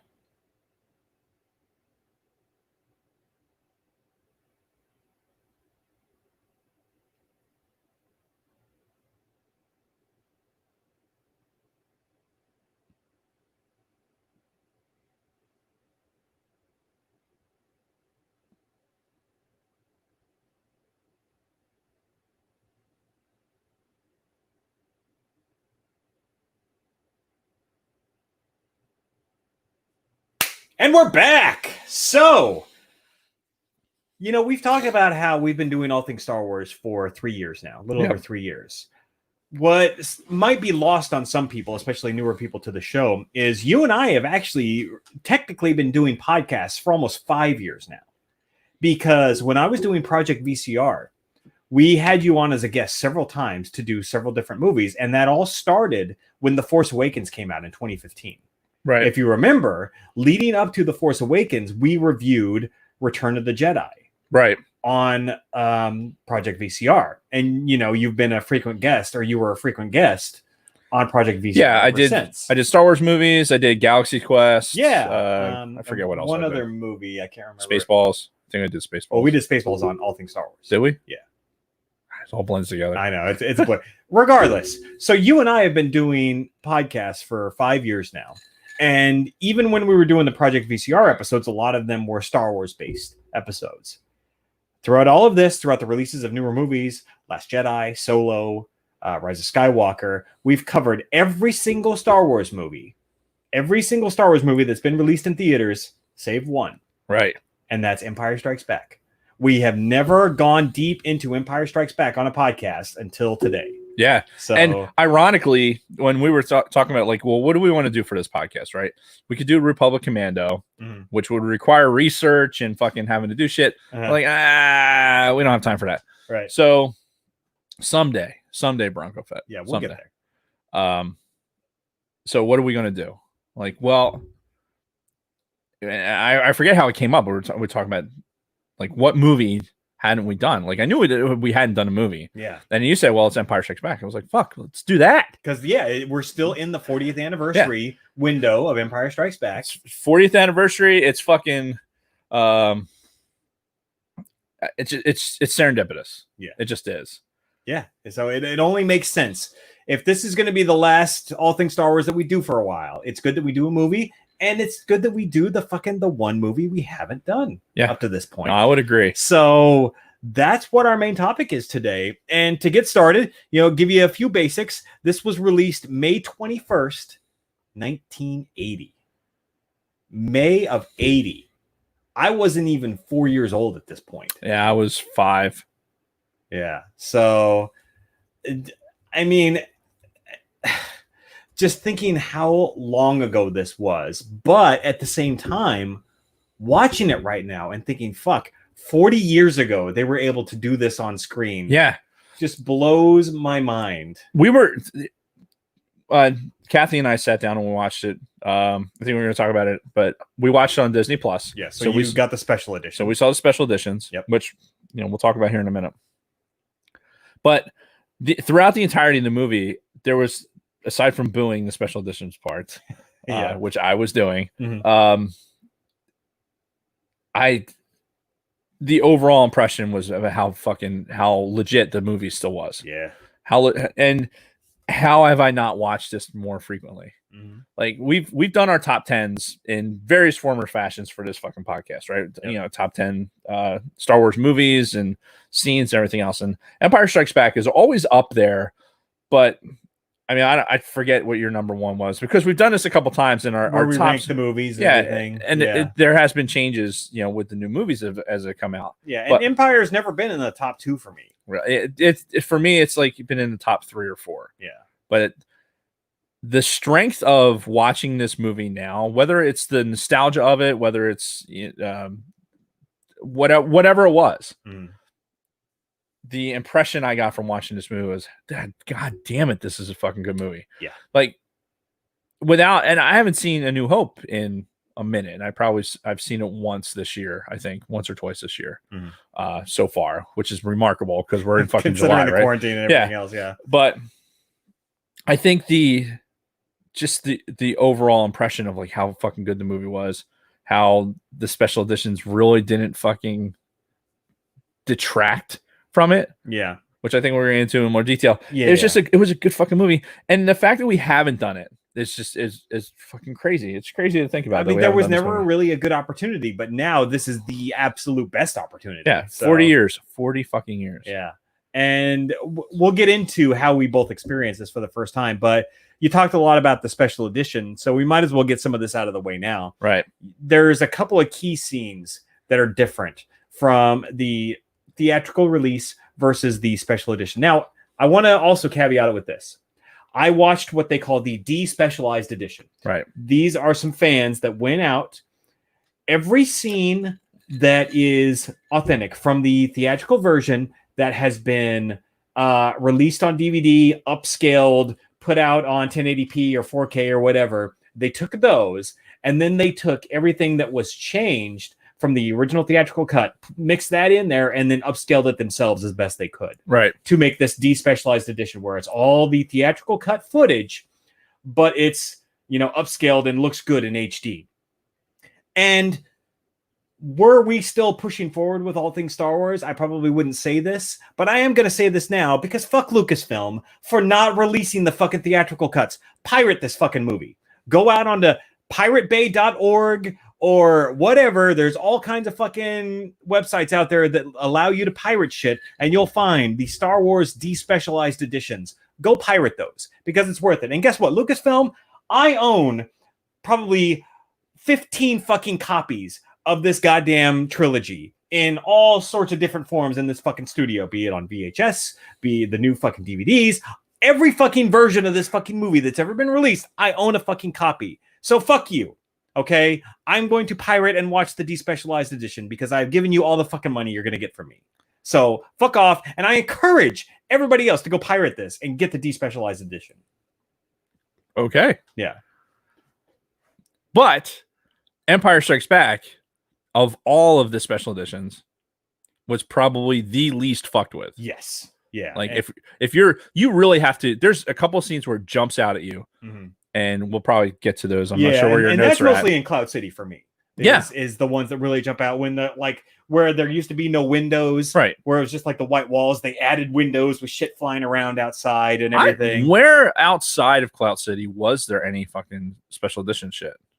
So I mean, honestly, well, we'll go through them. The big ones were the Wampa scene when Luke got fucking captured by the Wampa, because the version you watched, as Luke's fucking dangling there like a piece of meat hanging in a meat locker, you see the fucking Wampa go crunching on the fucking Tonka. That's not from the theatrical cut. But that wasn't special edition shit. Oh yeah, it was. I thought that was, well, I thought that was part of the movie that they just added to, like, okay, we filmed this. It's just like the 3PO, like there's a deleted scene, right, where 3PO, they walk by the door that has the fucking shit in basic that says don't go in here, right, and the fucking stormtroopers go in there, because 3PO takes the sign off. No, that was all deleted scene stuff. But this, where it's like shows the fucking Wampa, the dude in costume fucking eating the thing, that was all new. They filmed that in 96 or whatever when they made the special editions. So that was all brand new. Then there was the scene with Palpatine, which was not in the fucking special editions when they came out in 97, but when Lucas did subsequent DVD releases after they filmed the fucking prequels, they put Sheev in there as opposed to the dude with the monkey mask on. Yeah, so as opposed to the original Emperor guy in there, they now replaced it with Ian McDiarmid, given a terrible performance. I gotta say, I watched the comparison video, and I watched that entire sequence with fucking Ian McDiarmid in there as the Emperor.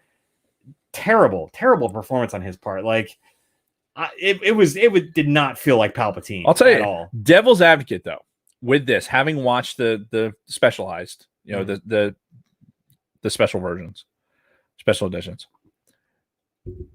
the look of him as the Emperor was, to me, it was better. The performance, whatever.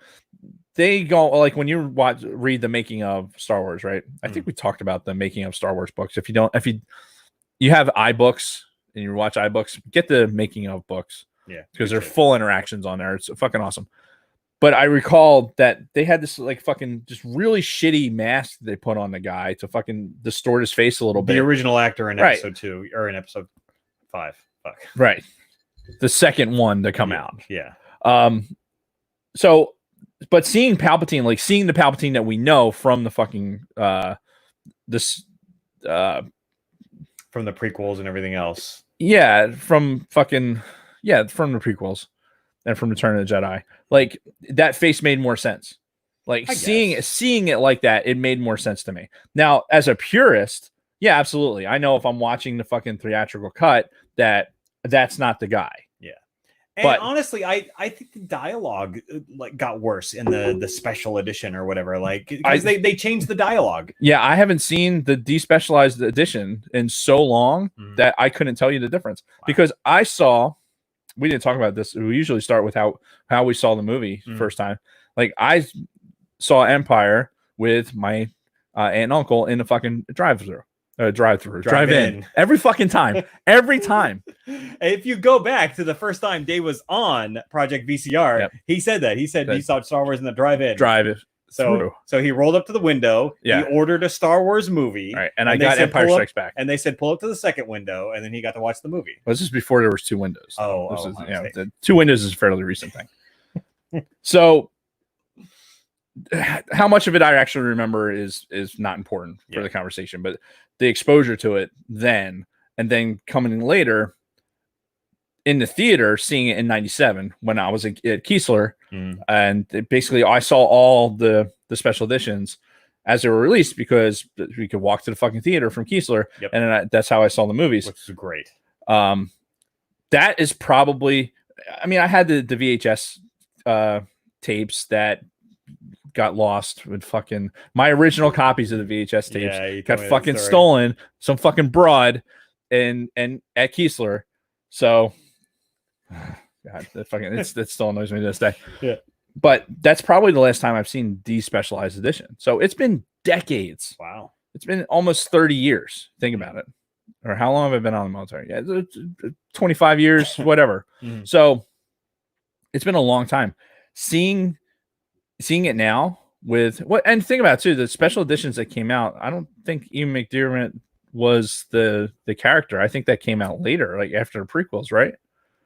Like when did that get inserted? Yeah, no, that got inserted like in like the 2011 DVD release or something Right. like that. So yeah, when it was the special editions in theaters in '97, it was that original actor, that original dialogue. Mm-hmm. They didn't add Ian McDiarmid. It was probably while they were filming fucking Revenge of the Sith. Ian McDiarmid's all in makeup and shit, and fucking Lucas is like, "Hey, can you come film this thing real quick for me?" let's come over to the side here while you're all made up. And Ian McDiarmid's sitting there like, "Fuck, I'm not going to get any extra royalties for this shit. He's just going to throw me in this fucking movie, so I'm just going to like give the most wooden performance I can ever give." He's for that. There's no fucking way he did. I don't know how that fucking works with SAG and everything else. As far as you're not making a new movie. You're filming a single scene that you're going to insert into an old movie. But every time that new version of that gets released, which has been, like it's been re-released since several times. So I guess Ian McDiarmid probably gets a kickback. He's got it. Now, does the original actor or the original actor's family, if that guy's dead, like does he still get it even though he's been removed? Because he was part of the Empire Strikes Back cast. Yeah. So any fucking SAG deals or anything that go on where he gets residuals from anytime this thing is fucking sold. I don't know. Yeah, I don't know. It's probably not much. We need an entertainment lawyer to come on with us. Or we could just fucking speculate and fucking make shit up as we go. Yeah. Like we do. Yeah. So getting back to how we experienced this for the first time. I know you've told that story before, seeing it in the drive-in, and oh god, the whole drive-in movie experience. We can talk about that. That's coming in Gen X, by the way. The fact that we missed ESB in fucking the drive-in because we were sick with COVID. Fuck you, COVID. Oh, that's right. And fuck you, General Hall. Fucking Vice Admiral Haldo too. By the way. Because there is still a drive-in theater here in New Jersey somewhere. Drive-in, and they were showing Empire Strikes Back a couple weeks ago, and we missed it because we were in fucking quarantine. Yep. Fuck COVID. Yeah. So I've explained this before, but I'm going to do it again for the purposes of this episode. The first time I ever saw Empire Strikes Back, I saw Return of the Jedi before I saw Empire. Right. I had seen the original Star Wars in syndication on HBO, everything else when I was a kid, when I was like 4 or 5 years old. Didn't see Empire because, again, I was 3.5 years old when Empire came out. My parents were going to fucking take me. First of all, I grew up like dirt poor. Like poorer than poor. So we couldn't afford to go to the movies, even if, I wanted to. But they weren't going to fucking take me to the movies or anything. So when Return of the Jedi came out, I was that perfect age. Yeah. I happened to be staying with my cousins. They, my aunt and uncle took me to the theater down in El Paso, Texas. And I saw Return of the Jedi as a fucking 6-year-old kid. This is why Jason doesn't have the hate for Texas, because he's actually got some positive experiences there. Exactly. So, and I'm watching this on the big screen, and I'm fucking sold at that point. I already love Star Wars just from watching the first movie, but then after watching Return of the Jedi on the big screen as a 6-year-old kid, I was in. Oh yeah, for life. But I had missed Empire Strikes Back.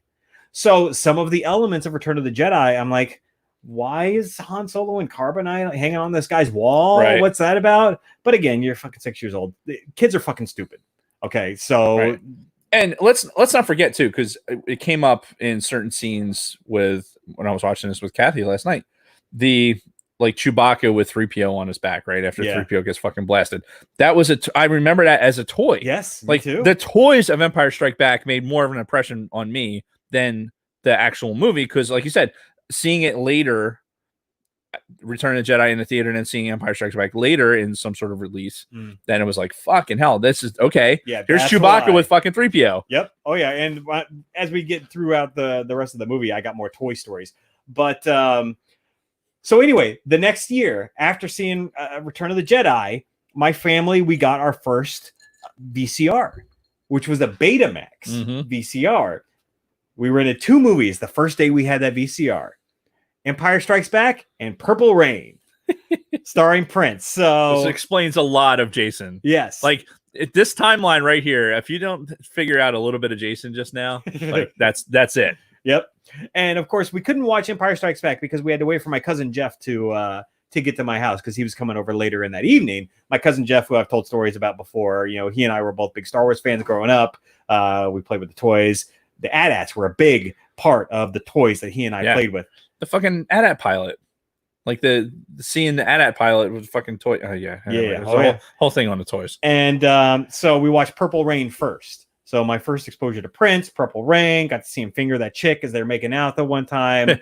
And from then on out, my mom always made me fast forward through that part, So Jason's perversion there. Yeah. Purple Rain. Yeah. So it's all making sense. It's all the source documents. Yep. So thank you, Prince. And then, thank you, George Lucas, for making Empire Strikes Back. But yes, later that day, I saw Empire Strikes Back. And quite frankly, because I knew the way the series ended, I was, 6, 7 years old at that point.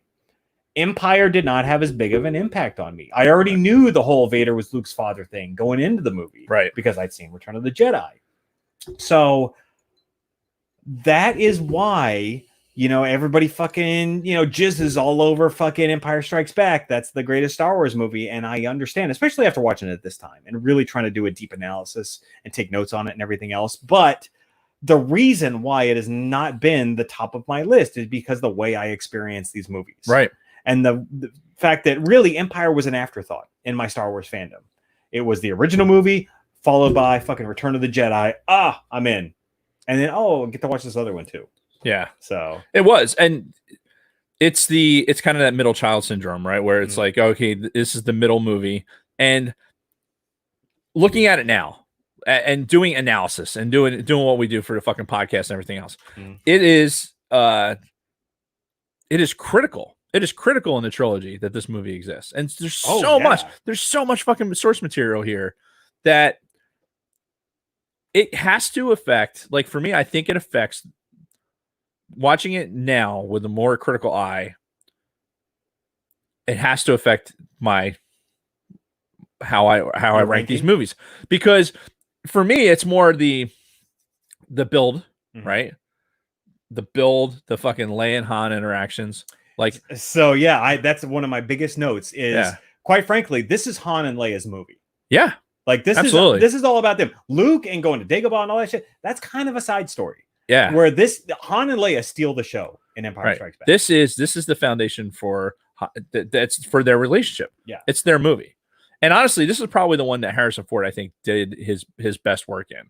Like the scenes where he's like the scruffy looking nerf herder is like, who's scruffy looking? Yeah. Like there's genuine, like he's playing the character as loosely as he possibly can, which probably came off at some point as like, oh, he didn't really give a shit about it. But in reality, that's the fucking character. And there are some exceptions to that character that he was playing too, which I'm going to get to in my notes early on here. But before I get into that, did you look at this from a different perspective, knowing now that Harrison Ford and Carrie Fisher were actually fucking off screen? And they were doing that before this. Like they, Carrie Fisher came out with her memoir recently where she basically admitted her and Harrison Ford were fucking throughout the production of the original movie. Do you look at this scene, like the scenes with them together, a little bit differently now, knowing that information? You can't. Yes, absolutely. Yeah. You have to. You have to, because knowing that information, that little fucking nugget of information in your brain is now like, as you're watching their interaction, like the genuinely, like how they touch each other. Yeah. Like it is like genuine, like romantic emotion there. Like not just we're playing this by the numbers, right? Their interactions were like the softness of the voices and all that shit. Yeah, you could tell that they had some sort of romantic interlude with that. You look like you were low on ice, so I asked for some more. Thank you. There you go. Thank no you. problem. What? See you later. Oh boy. Oh God, is there something on there? Dunkin' Donuts. Okay. It's a Dunkin' Donuts mug. I don't trust it. I don't either. Oh, there's shit inside. Oh, look what's inside of here. Oh my God, what did she do? What the? You see it? Wow. It is a heavily decorated Dunkin' Donuts mug, right? It's pretty innocuous, right? Yeah. And then when you take out some of the ice, and then you see, oh, look at all the Dallas Cowboys stars inside. Fucking, Can you we see are that? just getting The trolled to the max today, aren't we? This is the trolling episode. This is our send off. This is how we go off into the sunset for All Things Star Wars podcast for a while. Is the fucking trolls with the Dallas Cowboys and the fucking purple hairs and oh my god. And they're all over the inside of that fucking thing. Yeah. Yep. Jesus Christ. That's yeah. You know, this would have been really bad. I mean, I'm not gonna do anything to this cup. We have to keep this for posterity now. But what we did to the other fucking Cowboys thing, the remnants of it are up there. Yeah. And fucking Haldo, this fucking pink haired bitch has to sit here and fucking stare at us. It's like, oh yes, you're right. This is trolling. This is trolling. Fucking professional. Yep. This is professional trolling. So getting back to the chemistry between Harrison Ford and Carrie Fisher, yeah, I'm glad you thought about that because that was in my mind the whole fucking time, knowing that these two were like actually engaging in fornication off screen made me look at this differently. But so I have a shitload of notes. I don't know how you want to do this. Do you want to just go through me do my notes, you do your notes, or we're gonna go through it as like we do every other fucking movie we review? And you're going to talk about your notes, and I'm going to add where I feel is necessary. Okay. So for about the first, 40 fucking minutes of this movie, it was so hard to not think about fucking Family Guy as I'm watching this yes. stuff. Yes. With the fucking sending out of the probe droids, and then them on fucking Hoth and everything else. And then when he's out in the fucking snow with the Tauntaun. And it was so hard to separate that fucking Family Guy, the second Family Guy Star Wars movie from this, because that's all I'm fucking thinking about. And when the fucking probe droid goes on, I'm thinking like, Joe as the fucking probe droid. Oh, and the fucking, you're gonna attack them? And you're gonna attack them? That's how you sound. And the Don Dons. Yeah. There are way too many aging comedians out here. It's there. You're absolutely right. I like that whole opening like third of the movie. I'm constantly thinking about the Family Guy shit.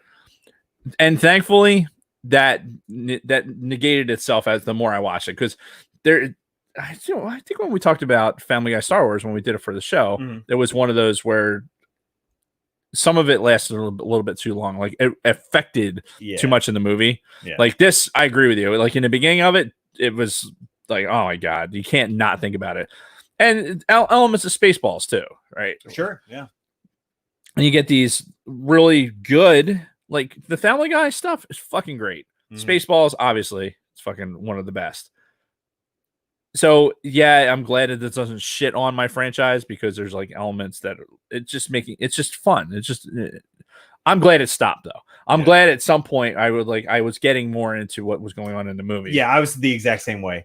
But yeah, the beginning, it was really hard to not think about that stuff. But we had a couple of scenes early on, like when we're, first seeing the probe droids being released, and you see that model of the fucking Star Destroyer. Yeah. All these years later, 40 years later, seeing this fucking model, this practical model of the fucking Star Destroyer still looks beautiful. Ask my wife how many times when we were watching this thing and we're looking at it, I'm like, that is a fucking model. Yeah. That is what you're looking at right now. That is a model with a matte painting for the fucking planet. Yep. Those are real fucking things with cameras panning across it so close. Like, I don't care what, like, imagine technology we have now in doing this fucking movie. Yeah, it'd all be in CG, and a lot of it would look unnatural. Yeah, it would. But if I had the camera lenses that I have now, like my personal camera lenses, if I could have those sensors to be able to put in the fucking movie cameras from back then, holy fuck. But the level of detail, like I've seen these models. I've seen them up close. Yeah. Now we talked about the and everything. And at Franklin Institute. Right. When I saw them at Franklin Institute, like you get to see the destroyers, the fucking TIE fighters, and everything so close. The level of detail on these fucking models allows you to fucking bring a camera right up against it and fucking pan across like you're looking at a real fucking starship. Like, and I'm filled with this sensation of like, wow, oh man, this just validates me. Yeah. Right. It validates the fact that I love these movies so much, because I'm sitting here 40 years later looking at it and going like, it is amazing that is a real thing. and I'm not looking at CG. I'm not looking at something that was added after the fact. I'm looking at a space in space right now with Star Destroyers, with models moving together, with putting explosives into fucking AT-ATs and fucking blowing them up in fucking Hoth. Yeah. Going to the levels that they did in this fucking movie.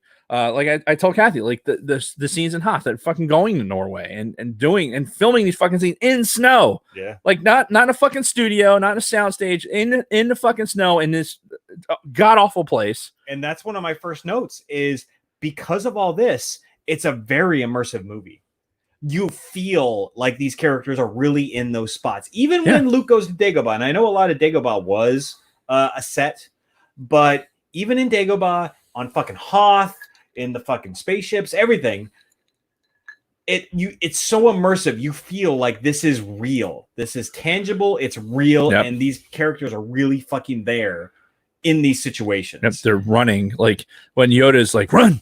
Yeah, they're doing all those things. He's running. He's climbing shit. He's fucking like it's not him in a hamster wheel fucking doing this shit. You're absolutely right. Every fucking snake that he touches, I wish I had counted. Right. Oh yeah, because there's several times where he like grabs a snake and fucking moves it. And Sidebar. So fucking Kate's got a snake. Oh, like really? she's got this. My daughter has this fucking reptile house right now. With there's a gecko. She's got a snake. The dog. The cat. Fucking plants everywhere. Well, if you put them all in the same container together, she's probably only going to have one snake at the end of that. But I digress.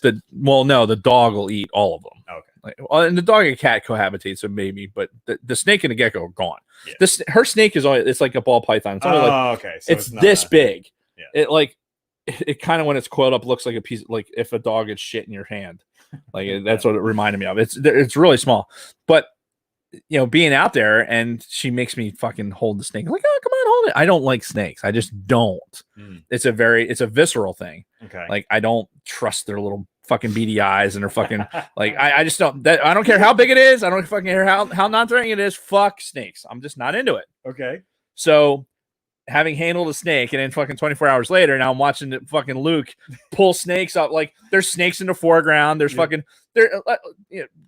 Dagobah's a little bit, we're getting ahead of ourselves, but all the fucking snakes, bearded dragons, all those fucking actual reptiles that they put in this fucking movie, just hanging out, giving you the sense of like this is an otherworldly place where this is normal. Fucking I'm gonna pull snakes out of fucking intake in my fucking engine.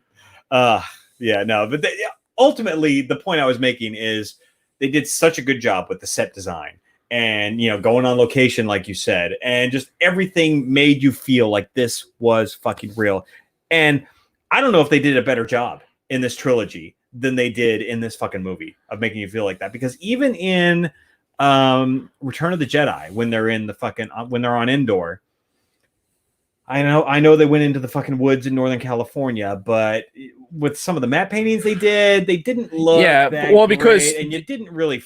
Well, because the elements that were in play there had direct effect with the speeder sequences. Like they had to film it in such a way and then do like an overlay, to make that actually work.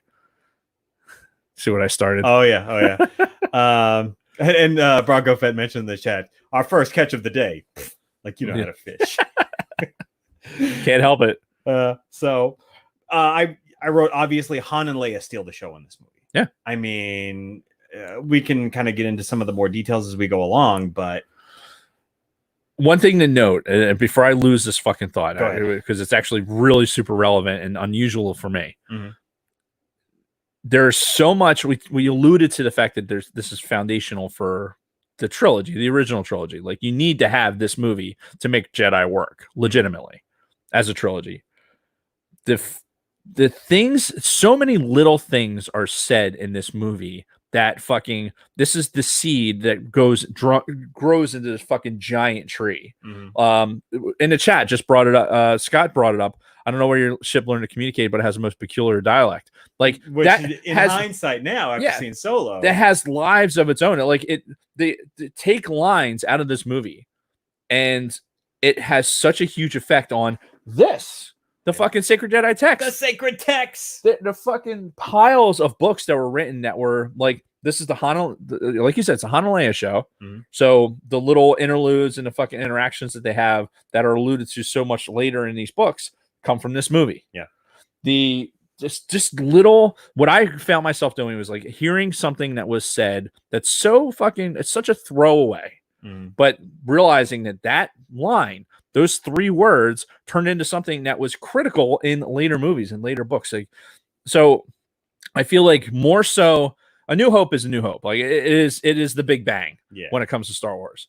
But I think Empire, there's so many little things. Like if you went through line by line in this movie and fucking extrapolated where these effects, the second and third order effects happen, this is probably more so than almost any of the other movies. And you got to think too, Empire was made when Lucas made the original Star Wars.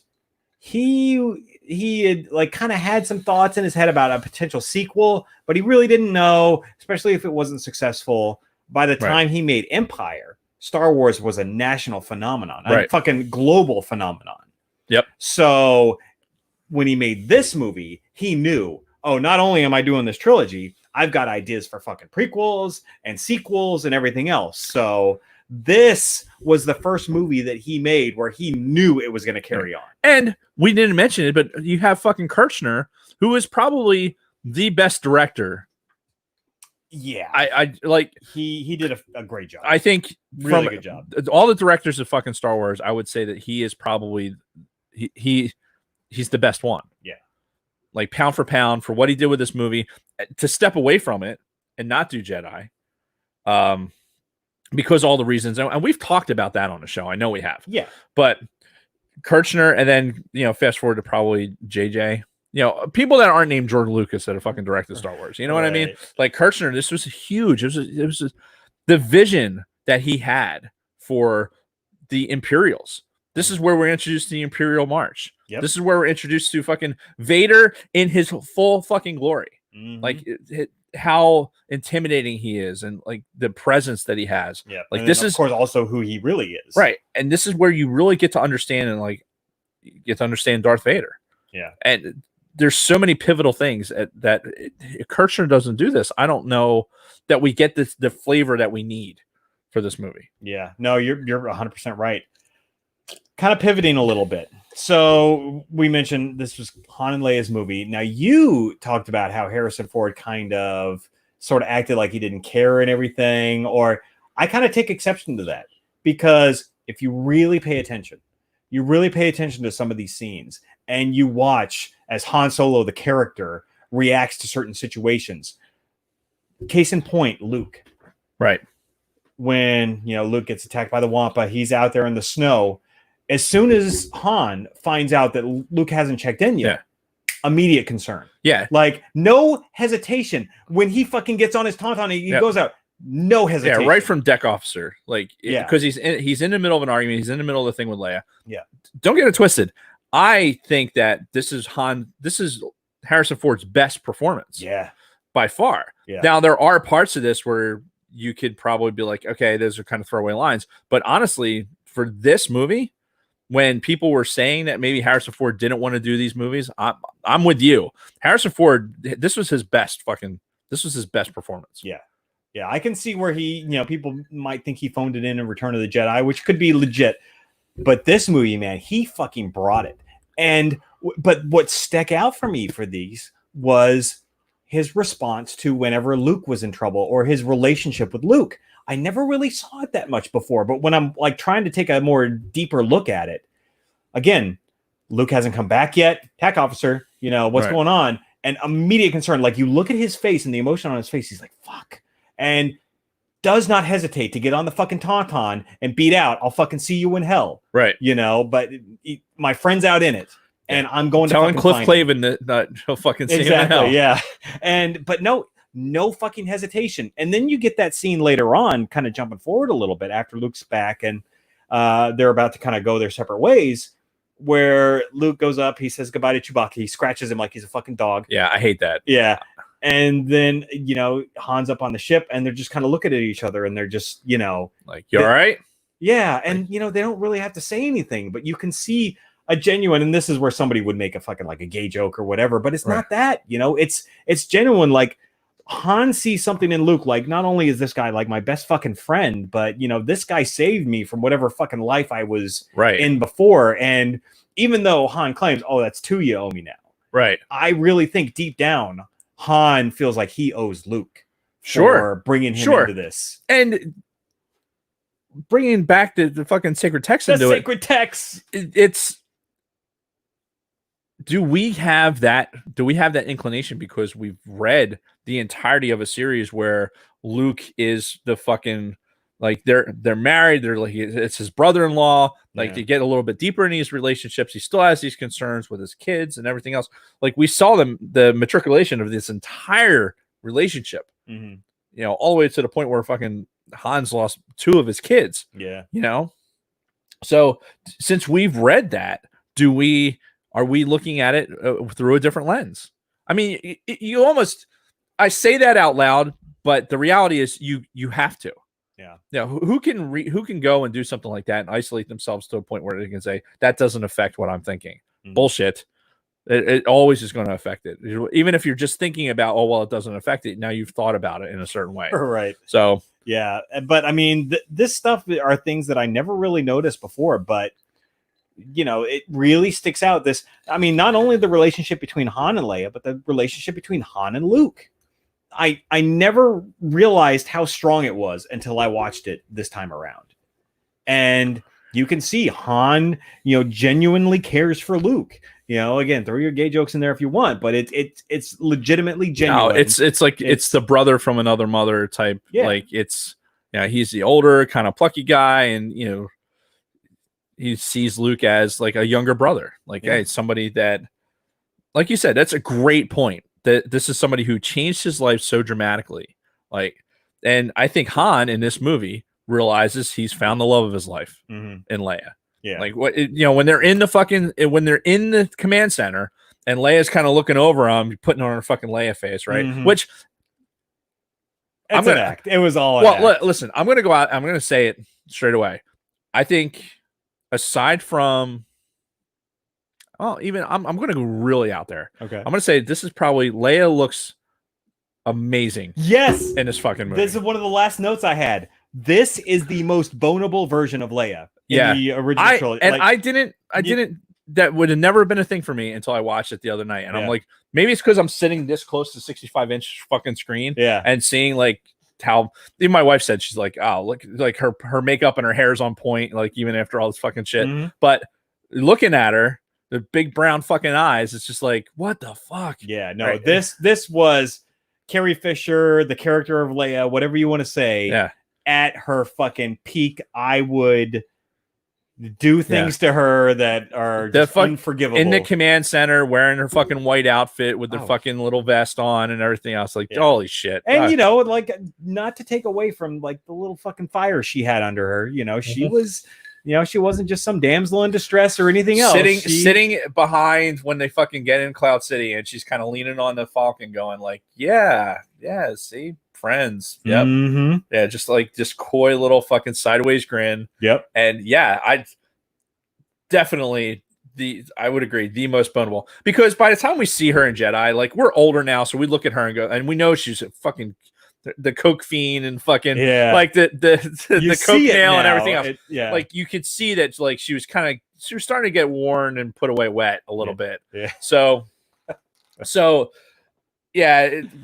I think we're seeing probably the most like Leia in, because in A New Hope she was like, she was too young and just kind of, it wasn't there, right? Like, there was a cuteness, but like, this is not like, you're not thinking in your head like this is somebody. No, it totally was in my bed, right? Like, when she's in the fucking detention cell, fucking all leaned on her shit, like that for me, that's like, I guess. No, just singular. Okay. Yeah, but no, Empire fucking on point for sure. So moving on, and real quick before we get past that, this is the only time where we really see any kind of like human interaction, like touching, like romantically touching, for any of these fucking characters until we get to fucking Anakin and Padme. But we won't even want to talk about that. Yeah. But you're looking at like when he's holding her hands and like these seemingly innocent fucking gestures. It's very seductive. Yeah, like the whole back and forth with Han and Leia. It's very seductive. The flirting bit, and then yeah, and she's. We just got in the chat. Yeah, I mean, but no, like even from that first scene with those two, where he walks up to her, he's like, "Well, princess, I guess this is it," and she's like, "Yeah, that's right." So don't get all emotional on me, right? She feels something. Oh yeah, but she's got to put on that facade because she's playing the game too. Oh yeah, he's playing the game where he's like trying to put on his fucking moves. I'm trying to bone this fucking broad. Yeah, and she's like, "Nope, playing hard to get."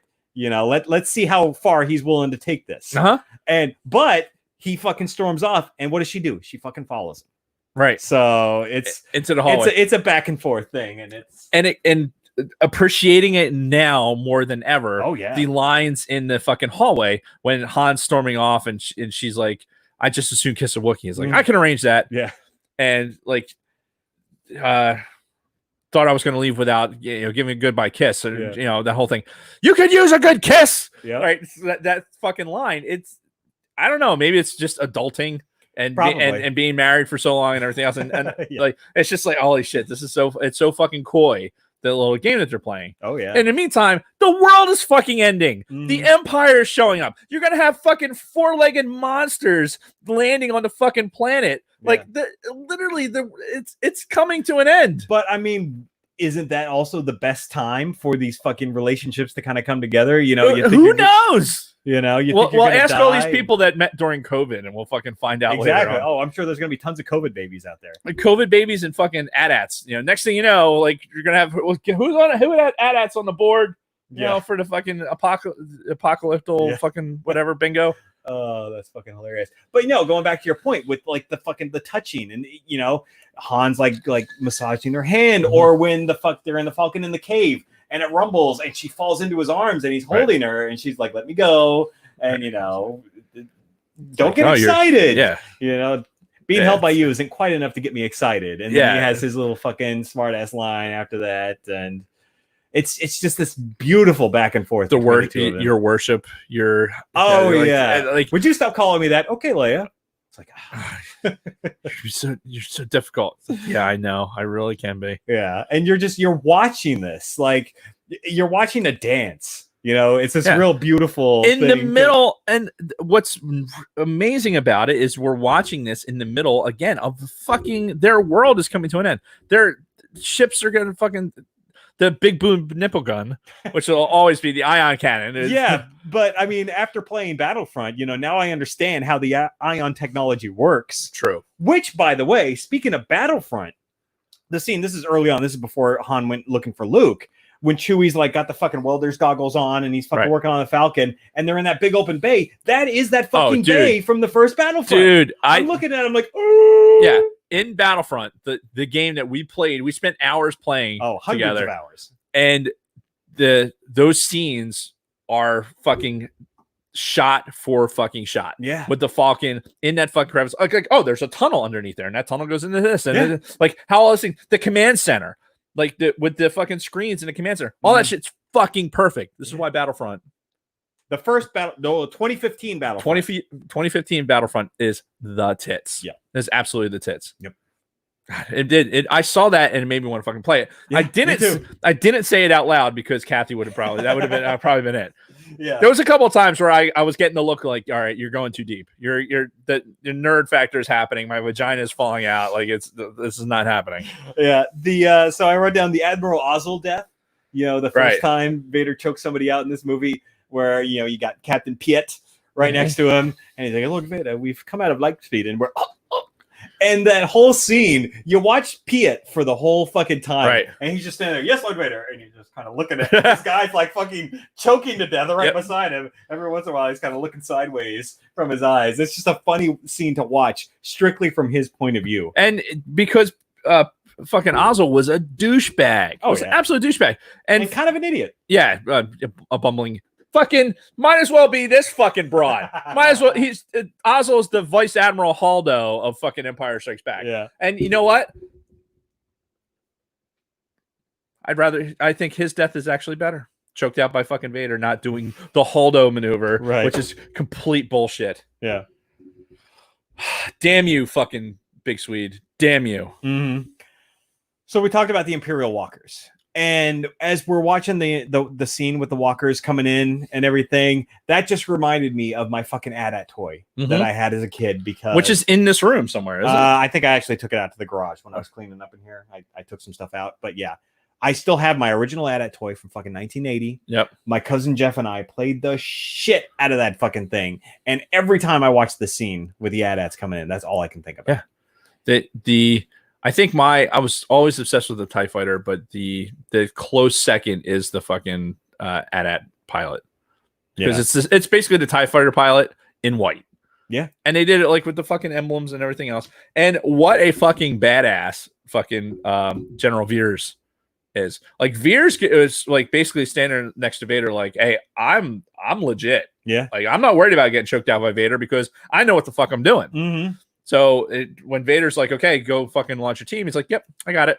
Mm-hmm. He fucking goes and does what he's supposed to do. Yeah, no. Unlike most of the Imperial Navy that doesn't know the fucking ass from a hole in the ground. Even Piet, after he gets promoted to admiral, he still has reservations throughout the rest of the movie, and he still gets nervous around Vader. Whereas because when you're standing there and a dude's choking you out through a fucking video screen, like I can imagine that he does it. Vader does that shit for a reason, because like, look, see that motherfucker? That's like, go take away this body type shit. Mm-hmm. Apology accepted.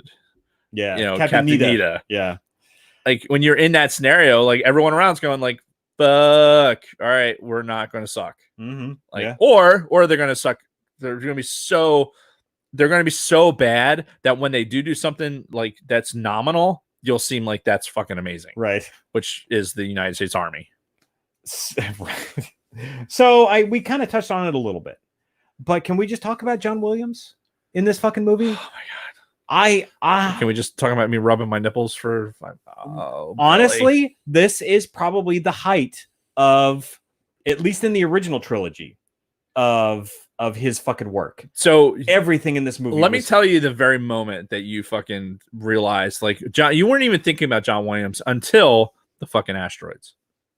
Well, no, I actually did make a note when we first heard the Imperial March, because like you said, this was the debut of the Imperial March. But yes, the asteroid field. The name, like, I was in Star Wars. I was enveloped in Star Wars. So what's the beauty of what John Williams does is that you can be enveloped in this thing and you don't even think about the soundtrack. Mm-hmm. Until I got to the asteroid field. I'm like, oh my God. Like, I got this just like tingly energy, like hearing that music. I'm like, oh, John Williams, you are so fucking beautiful.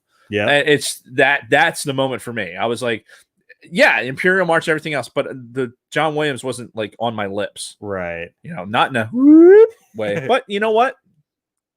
Yeah, probably. Yeah. But I have a huge heart for John Williams anyway. Well, yeah, so and that's well documented throughout the course of this show. But I mean, in this movie, especially when we're looking at it with a critical eye, and you're really trying to look deep into this stuff, so many good moments with his music in this movie too. We talk about the asteroid field. We talk about fucking Yoda lifting the X-Wing up. That fucking theme as he's lifting it up, which we got the rehash of in Rise of Skywalker, when fucking Han goes into carbonite. Yeah, that version of that the Han entire Leia sequence. Entire sequence. You listen. I mean, and you don't have to listen to the music, because I'm sure you can just picture it in your head, fucking note for note, as the scene's progressing. The fucking "I am your father" moment. Like, there's so many moments that are just sealed with the John Williams score on top of it.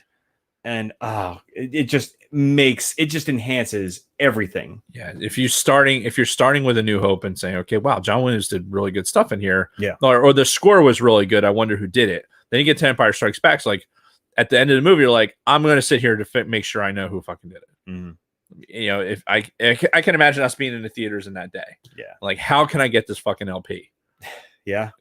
And that was another note that I made too. So that kind of looking at it more from a broad perspective from the movie as a whole, God, I wish I had been older when Empire came out and I could have experienced it as an adult or a teenager for the first time. But would your experience we can that's a whole nother fucking conversation for maybe even another podcast. But those foundational elements that make you and drew you into Star Wars, if you had seen it in a different, like if you had been a little bit older, I mean, granted, it's well documented, people that are a little bit older than us, how they got to see the movie sequence.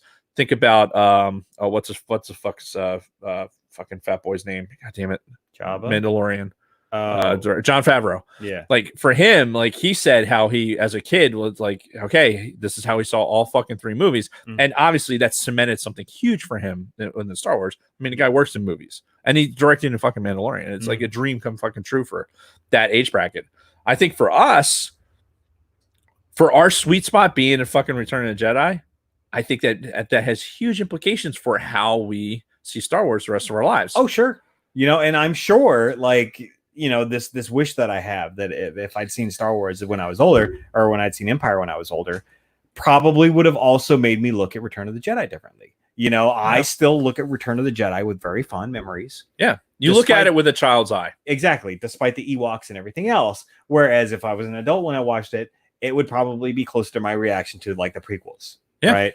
So, you know, it's all about context and it's all about really where you were in that lifetime. But I understand now, after watching it this time, why it is far and away most people's #1 Star Wars movie. I really do. It was so well done, from the production to the physicalness, the visuals, to the dialogue and the performances and the directing and the music, the score. Yep. It was the perfect storm of everything. Well, and if you take like, and we haven't even gotten off of Hoth, right? If we're talking our analysis, like, and you have Luke's, like, again, transitional elements. Like you're seeing Obi-Wan as a ghost, as a physical apparition. Yeah. Right. Now this becomes a thing throughout the rest of our fucking Star Wars lives. Because this was where it was first introduced. Right. Like when he's fucking dying of hypothermia. Yeah, hypothermia. Yeah. And he's out in the fucking snow and fucking sees Ben, and then fucking Luke or Han comes running through with the Tauntaun, and you have that whole sequence. The Dagobah, Yoda, that whole bit. Like, okay, boom. Luke gets into the fucking X-Wing while all the fucking other attacks happening. Luke gets into the fucking X-Wing and he buggers off. Yeah. Fuck it. I'm out. I'm going to go to Dagobah. When Biggs is like, or Wedge is like, hey, I'll meet you at the rendezvous point. He's like, yeah, I'll see you there. Yeah, nope. No, I'm gonna go to this fucking swamp to go see this Jedi Master. Yeah. Bit. Which, I mean, do we want to talk about the timeline for this? Because I've thought about this a lot in the past, and watching it this time, I really started thinking about it. Like, what is the timeline for how long Luke was on Dagobah? Because I think it was a lot longer than we think. Because you think about the Falcon. Right? No hyperdrive, no light speed. So they had to fucking like fly at impulse power or whatever you want to call it. Right. From how dare you? How dare you bring a fucking Star Trek term into this conversation? From the fucking Hoth system into the asteroids, eventually into the Lando system. Well, they actually, because they mentioned it, and Lando's not a system, he's a man. It's a dynamite taste. You have Sports Cold 45. Let's finish this up. I'm saving it for the final toast. I'm going to save some for that. Sure.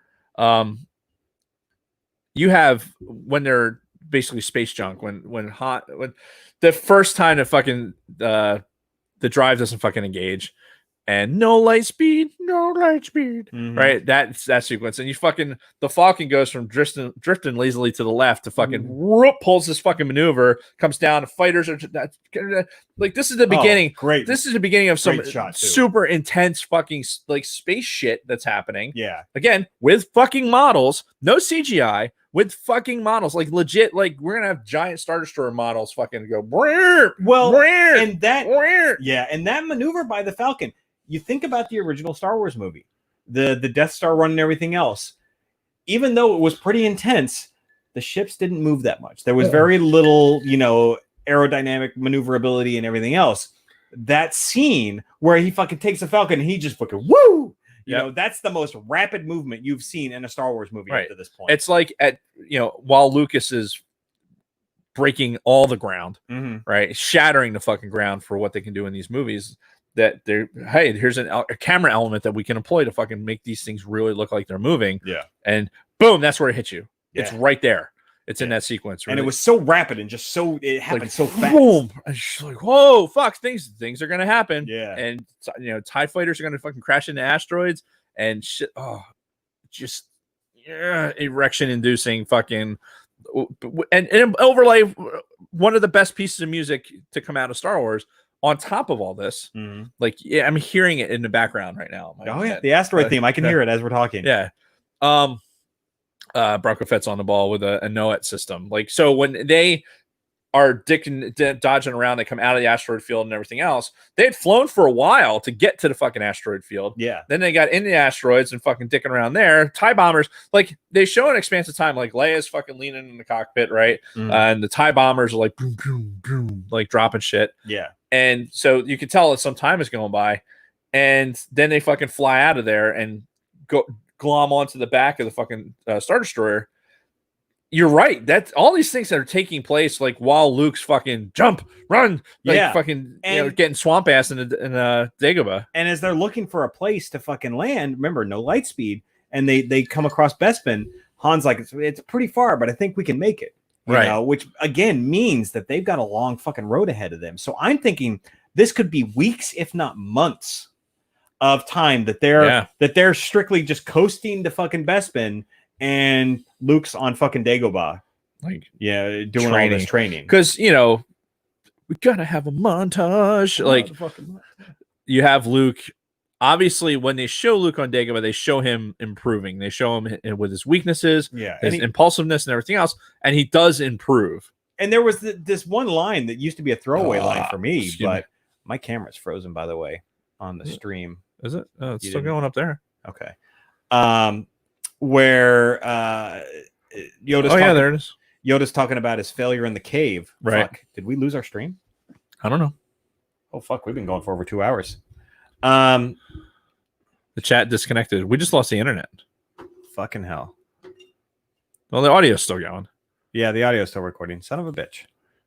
We should take this opportunity to have a pee break while you're troubleshooting. All right, we will troubleshoot these issues and be right back after this second word from our sponsors. Yeah, we lost the internet.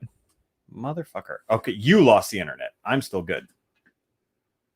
So you need to take your piss and then come back and reconnect. Well, no. Why would it disconnect? I don't know. Like, your network's not there anymore. Well, hold on. Let me just see if I've got internet. I just loaded a web page like that. So okay. You need to reconnect. To what? Your internet's not there. Refresh. I don't know. Like, you have the 7LJK 5G. Then you have extenders. Yeah, you don't want the extenders. Oh, there it came. It just now popped in. Yeah, dude, your hotspot, your Wi-Fi went out. You talk shit about my Wi-Fi. I'll talk shit all I want. I'm really enjoying this, honestly. I'm looking at the camera like you guys are going to see me, but you're not, because you're seeing Dave's camera, but you're seeing you're seeing the camera that's focused on Dave, but you're hearing me. It's just the way we have this set up. But don't worry, when Dave gets back, everything's going to be good. Dave's just peeing real quick.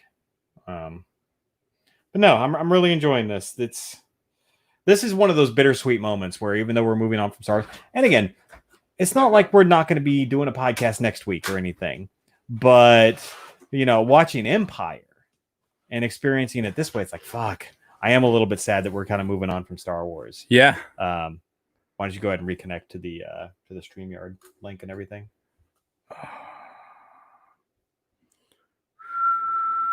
You have tons of what, Don?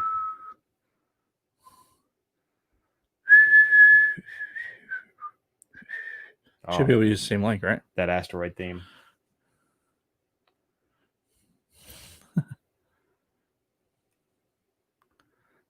It's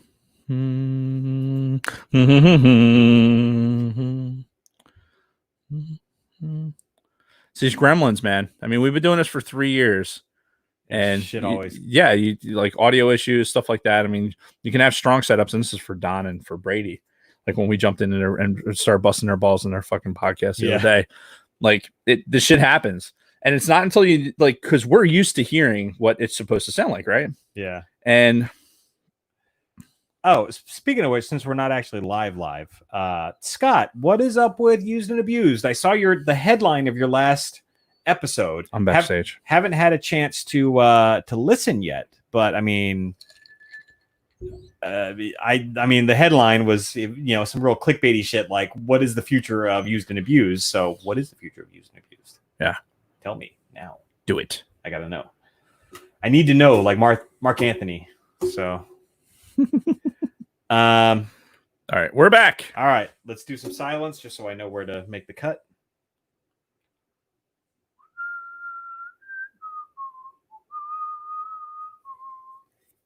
Ooh, I need to play that on the piano.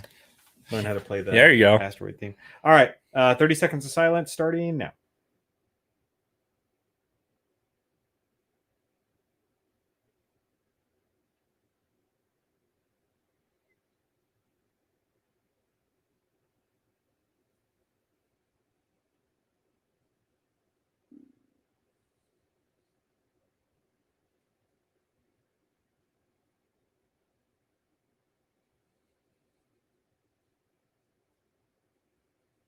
And we're back. So we cleared up some of the technical issues we were having. For the audio listeners, it's probably pretty transparent. Right. But for the YouTube, we are back and fully operational again.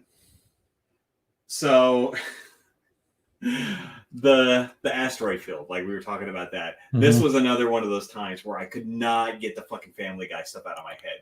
Like when they went out into the cave with the Minox and everything, and he's shooting the fucking cave. Wait a minute. You keep shooting it over and over again. Hold on a second. Because then you get the and then of course when it's like, oh, I'll never get a spaceship, never. You go to order Chinese. Yeah. We're just gonna eat it, right? Yeah. Oh God. I lost my train of thought here in my notes. We were in asteroid fields. Okay, so kind of jumping ahead a little bit, we get to fucking Cloud City, right? And we meet Lando for the first time. Lando. Check your mic. It's a dynamite taste. Bronco Fett said your mic sounded weird. Okay. How about now? Does this sound good? How about now? Now. Beans and carrots. Anyway. Sounds like Jason's coming over Dave's mic. Yeah. That should be fine. Okay. We're good. All right. Well, it should be good now. Anyway, so it's a dynamite taste. Yes, exactly. So we get to Cloud City, we meet Lando, and I love how Han's just like constantly rolling his eyes every time Lando is like, all right, dude, what the fuck? Yeah, and like not taking this guy seriously at all, like knowing he's just a fucking joke. But having Solo in the background, it kind of makes more sense now. The movie Solo, right? Well, and there was an element too where the distance that Han and Leia had in the Falcon, once they got to Cloud City and Han like basically takes her hands and be like, hey, she's mine. We're gonna move on. Yeah, like she doesn't back away from that at all. No, she's like, totally comfortable. Yeah, so boop, and then next thing you know, they're fucking. They obviously, you wonder if they fucked at this point. You think it would have because happened. They're in the hotel room, right? The Lando fucking fuck palace. Yeah, and she's in a different outfit. He's in the same outfit because he probably wears the same shit all the time anyway. Yeah. Chewbacca's not really in the room. He's fucking off looking for 3PO. Yeah. Like she's kind of upset about 3PO, but she's in a fresh outfit. Well, like probably hit the refresher or whatever. Right. Those two were just fucking. Yeah. There's no doubt. There's no doubt in my mind that they were fucking the boning was happening. Yeah, you're probably right, man. They weren't fully committed at this point. But the fuck, hey, we get to have a shower scene, like Han and Leia fucking shower scene, where it's just like, oh, I'm just gonna slip this in here. Yeah, and the next thing you know, yeah, you're doing it. And to go along with her not rebuffing him grabbing her hand, the same thing when he's like, hey, we'll be out of here soon, don't worry, and she's like, and then you're as good as gone, aren't you? not wanting to see him go. Yeah, So, like, well, we didn't have a condom, so I'm gonna get out of here quick. Right? There's no plan B in fucking the Star Wars universe. So we had the moment where Lando leads them to Vader. Right. Where Vader's like, they're at the banquet table, right? We would be honored if you would join us. Having dinner, like that's a robot chicken fucking thing. Well, yeah. Jumped in there. No, but I'm like trying to push that out, and I'm actually thinking in the context of this, and all I can think of when the scene was over is, I want to see this fucking dinner scene. Yeah. Because they probably made them fucking sit down next to Vader, and they probably had some sort of dialogue at this point. Dishes and shit are clinking together. Fucking scene. Yeah. I want this to go along for another 20 minutes or so. Yeah, they close that fucking door. What's happening? Yeah. You know? And Han, like there's also elements of this that are like very telling and foreboding for what happens with Han. Oh, of course. He's got like his body across Leia. Like when he takes those shots, like, and he's quick enough on a draw where he gets a couple of shots off at Vader, and Vader's like, yeah, whatever. Yeah. Again, you're seeing parts of Vader, like you're seeing Vader's abilities, like, and obviously he's using the Force, right? Yeah, to block blaster shots with his fucking hand, like, pew pew, boom, and then fucking bringing the DL-44 all the way into his hand, and then being like, why don't we all just kind of chill out and have a fucking dinner? Yeah. Barbecue? Anyone in a barbecue? Yeah, I got some shrimp coming. You know? Yeah, it's like what the fuck with Boba Fett standing there in the background. Yeah, it does make for that would be must see television. Oh yeah, like for what are you gonna sit there? Here's your last meal before I fight. I'm gonna freeze you in carbonite. Like that's gonna happen. Like so, I'm gonna torture you. Yeah, for no fucking reason. Yeah, and that's like didn't even ask me any questions. Yeah, and does that make you think about survival school? Like hearing those fucking noises? Yeah, like those fucking sounds, and it makes me wonder in the context of it, because I said it out loud to Kathy. It was like, yeah, survival school with the fucking like you had a constant fucking noises blaring and shit like that, and it's torture, it's physical torture. And Vader knows that if he fucking puts these fucking dudes in pain, like if he affects them, that Luke is going to fucking show up. He's going. That's exactly why he's doing it, right? Yeah. He's so smart. And granted, now we have fucking piles of material to show like Vader's progression in and how powerful he is. But think of this as the second fucking movie with him as the bad guy. Like the dude would seem invincible. Yeah. He fucking stops blaster bolts with his fucking hands. Right, he fights Luke. Spoiler alert: when he fights Luke, he's fighting him one-handed. Right, clearly not putting in his full effort. Right, he doesn't need to. Until Luke gets a shot in edgewise, and Vader's like, "Fuck you, you little fuck!" Right, and then starts actually going after him. Give me that hand. Yeah, we're just gonna fucking roll that thing right off of here. So, can we talk about just how much they fucking projected Vader being Luke's father? Like they foreshadowed this throughout the whole fucking movie. Yeah. After looking at it, you start with the back of Vader's fleshy head when fucking Piet comes to give him some kind of update. Right. Right. You see the helmet dropping. You see the fucking scarred up fucking. You can see that there's like an actual human under there. Right. Then you get to Yoda looking at Luke, like much anger in him, like his father. Right. And then there was one other thing. Did I write it down? But there was one other like real like blatant projection to where, if you'd really been thinking about it and you were really trying to pay attention, you could see it coming. Right. It was probably the cave, the whole everything with the cave. Well, and see, let's have a whole, we had it. Words, Dave. We've had sidebars about the cave. Yeah. Before. And the elements of the cave where he is, and trying to like explain it to Kathy because she doesn't remember that part of the movie. Yeah.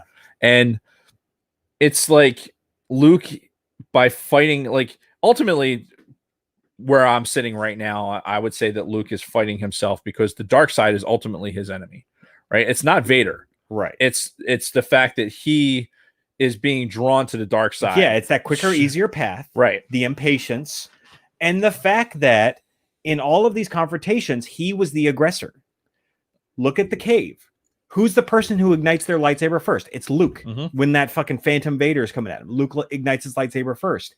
Doesn't even fucking learn anything. When he gets to Cloud City, Vader's up on the fucking platform. He walks up, Luke ignites his lightsaber first. Walks straight up into him, like, all right, balls, man. You got balls. You're gonna go up and say, I'm gonna take this Jedi knowledge that I have all of a sudden. Yeah, you think you have. Yeah, and you think you're a fucking hot shot. And then you're going to get your ass handed to you. Yeah, you're gonna get your dick kicked in, and that's what's going to like finally get you to realize, oh, I'm not as powerful as I'm going to lose a limb and also probably fall to my death in the fucking bottom of this goddamn thing. Yeah. And, you go back to the cave and people have broken this down. And to me, it seems very simple what the cave means. It's, like you said, Luke's battle against the dark side. It's not about Vader.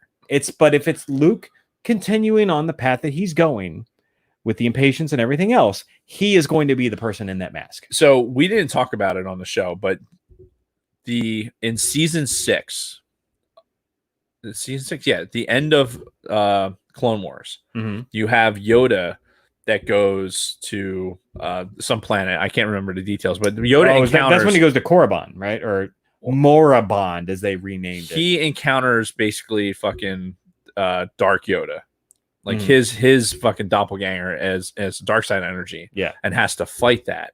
And they bring it about in the same fucking way and manner with the dark side cave. Basically, okay. Yoda goes into this thing and like there's all this dark side energy, and fucking the guy that Yoda's fighting in there is himself, right? And it's actually probably the only, because I went ahead thinking, trying to get ahead of the game, watching some Clone Wars stuff, and saw this and like it was really intriguing, but wasn't necessarily that earth shattering because once we did season 7, they didn't even fucking talk about it. Yeah, like they did not look back, right, at all. Well, yeah, because I think partially they don't even consider that season 6 canon because it wasn't finished.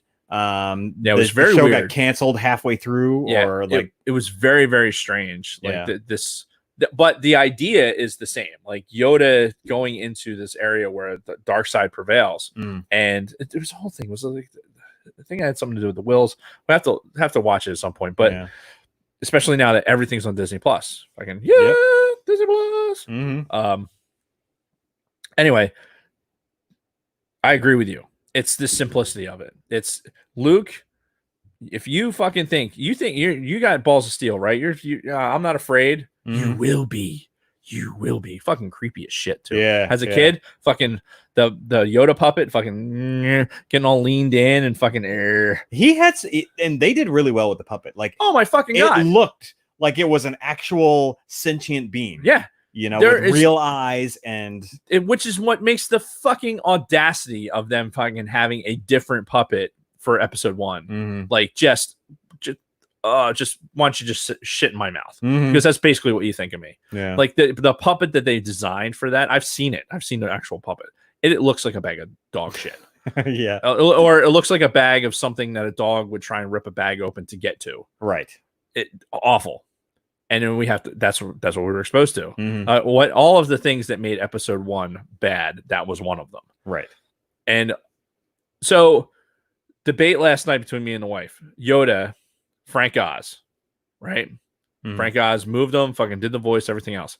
Like she's like, well, that looks like a Muppet. I'm like, yeah, Frank Oz and Jim Henson, like they work together for the Muppets. Yep. And then she was like, no, that's Jim Henson's thing. I'm like, no, Frank Oz is in there too. You should Google that shit. Yeah, they were working very closely for decades.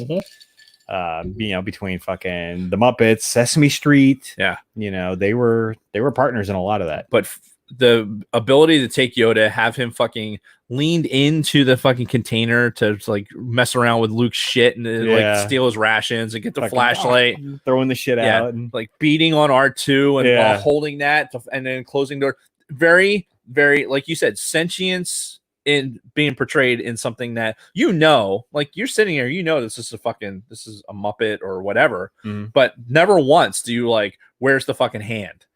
Right. You never have that with Yoda. And it's really apparent during the X-Wing scene, the disappointment that Yoda has in Luke when he's like, I can, it's too fucking big. Right. That is why you fail. Exactly. That, like, look at Yoda. You can see like those emotions on his face. Or like when Luke is trying to lift the X-Wing and his eyes are getting wide and he's like, come on, you can do it. And he fucking fails. And it's like, God damn it. God, this little fucking bastard. And on that puppet, on that just puppet that's made of fucking plastic and whatnot, he made those emotions real. Yep. On that thing, and so 100% without CGI. Yeah. Just did it. Yeah. Like here's a character. It's gonna be a 3 foot tall green dude. Go, and we got to make this thing happen. And they fucking did, and they did it perfectly. Yeah, perfectly. I watched those entire scenes. There's a couple times when Yoda's like face looks a little bit like where his eyes are like wider, where it's like, oh, that's creepy. I don't like that. But never once do you look at it and go like, there's the string. There's there's the little thing that's making the arm move. It was all fucking seamless in 1979 when they were fucking finishing this shit up into 1980. Rewind the tauntauns and those elements, like the stop motion elements. Yeah.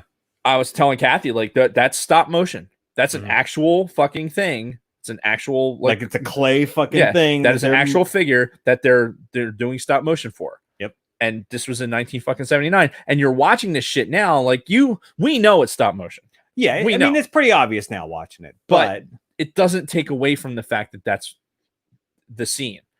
The AT-ATs moving and everything else. Like it's this big lumbering thing. Like, yeah, that's totally even though it's stop motion, like you know that this thing exists. Like you said, it's about that presence of everything. Yeah, it's real. And Yoda is part of that. It's a big part of that by making that real. Yeah. So the last series of notes that I have this, I mean, we could talk about the whole Vader revealing that he's his father. That's been talked to death. Yeah. But what I want to talk about when it comes to this whole sequence is Mark Hamill's performance from about the point where he steps up to Vader and fucking ignites his lightsaber and they start dueling, because Mark Hamill really fucking cranks it up. He does for this part of the movie. Everything from their fucking battles to like, him being super overconfident, and then slowly that realization that I'm in over my fucking head. Yeah, I am fucked. Yoda was right. Yeah. And then to where, when he's standing in front of that fucking glass window, Vader's just chucking the boxes at him and he's fucking swinging and it's in the back, and it's great performance. And then when they're fighting on that fucking ledge, he's beaten, right? And Vader's got the lightsaber in his face. You are beaten. And when he says, don't let yourself be destroyed as Obi-Wan did. And when he says that, there was like a new fire in his eyes. Right. Like he got fucking angry again. He's like, oh, fucking Obi-Wan. I remember Obi-Wan. And then he fucking goes crazy. Then the hand comes off. And that whole sequence, that back and forth between them. I mean, Obi-Wan never told you what happened to your father and all that. You just watch Mark Hamill. That's in these scenes. His face in that, like watching his face morph into like awful, hideous. Like the reaction, like the emotion and everything is there. But when I look at it and like, that is ugly face. That is like, wow, you really did it. Yeah. You really did it. Kind of sidebarring a little bit, something I mentioned to Kathy while we were watching all this, like, noticing after the wampum, like they incorporated elements of Luke's like little battle with the wampum getting scratched in the face and everything because he had gotten in that car accident. Like right. That was a big thing. Yeah, that was their way to cover that up. Yeah. And get to this point in the movie where he's doing all this physical shit. Like he had been in a very serious car accident. Like they had to rebuild parts of his face after this fucking thing. And yet here he is on the fucking set doing these shit, and emoting like really, really well. Yeah. For somebody that looks a little bit older now at this point. Sure. Like, he's not the fresh face fucking whiny bitch. Although there are elements to that. Like on Dagobah, after he doesn't fucking raise the X-Wing out of the thing and it sinks down further, and R2's going, right, doing all that shit, and he fucking Mark Hamill collapses into like this Indian style thing. Like every time I sit, crisscross applesauce, like Indian style, I think of that fucking thing with Mark Hamill. Like that's how I want to sit down. Can you even say that anymore? Indian style? Is that like, would you be called racist nowadays by the current generation? Probably. Like you can't say that. That's offensive. That's how I understand that fucking thing to be. Oh no, I'm the exact same way. I'm just saying that would be a great topic for like a Generation X podcast, because that's how they would tell us to sit in school. Exactly. So sit Indian style. Oh, and by the way, on a rug. By the way, my school, my elementary and middle school, we were the standard warriors, and our fucking mascot was fucking warriors. Was a Native American, like a fucking Indian, so Anyway, that's a whole nother thing. We digress. Whole nother thing. So Hamill did a great fucking job. Yeah, he did. Like, especially at the end, up to the point too where he calls out to Leia again, like completely projecting the whole Leia being his sister, and Leia at a minimum, Leia being force sensitive. Yeah. Why does Leia hear him? Like, as you're sitting there, if you don't know, like, because I was trying to piece it together, like, how do I, as the moviegoer, like, I have all this knowledge now that affects how I'm looking at it, but I'm really trying to figure out, like, why Luke would even think this would work. Yeah. Like, what was there something that Yoda told him that he could do? Was it something with his interaction with Ben? What made him think that if I think about Leia, if I think about her right now, like, I can get her to respond? It was probably an instinct.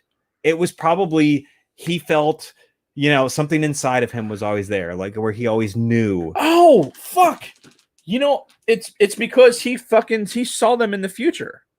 Oh, I'm willing to bet that because he was in that not a trance state, but when he was lifting up fucking Yoda and lifting up R2 and all that other shit, like, and sees the future and sees Han and Leia being hurt and everything else, it makes me wonder that, like, all right, I've already had this connection. I've seen the future. I see them get hurt. What's to say that I can't connect them some other way? Yeah, like that's just kind of popped. I don't know. To me, I get the feeling that it's one of those things where he always kind of knew. He probably always kind of felt some sort of force presence from her, but it never really registered in the forefront of his mind. And then when he's in this state where he's fucking desperate and he's like, let me try this, and it fucking worked. Yeah. But I mean, again, well, initially he was trying to get hold of Ben. Sure. Like, it's like he was dialing Ben. Ben wasn't answering. Well, because Ben even told him, I cannot interfere. He like straight up said, if you call me for help, I'm not picking up the phone. Right. So you're on your own. And he proved it. Yeah. So, he switched gears to the next person who he felt might hear him. And she did. I love that scene, by the way. Yeah. The close up on her face when she's sitting there. Yes. That was great.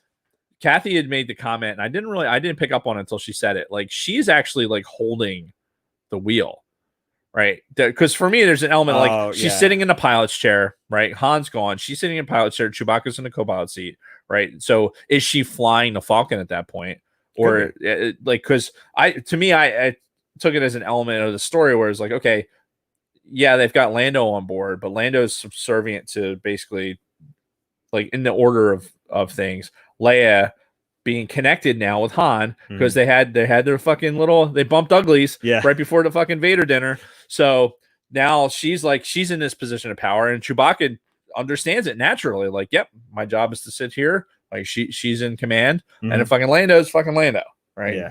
So Lando puts on Han's clothes. He's not allowed to sit in the pilot's chair. Yeah. But yeah, Kathy actually noticed that. Like, she looked like she was flying the Falcon, and she's like staring.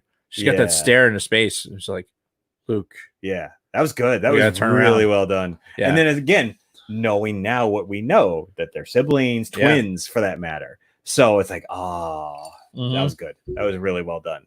And again, I agree. Just a close up her face, and she's all hot, and she's like, hearing the voice. How much makeup do you think she was wearing at that point? Like, for that close up?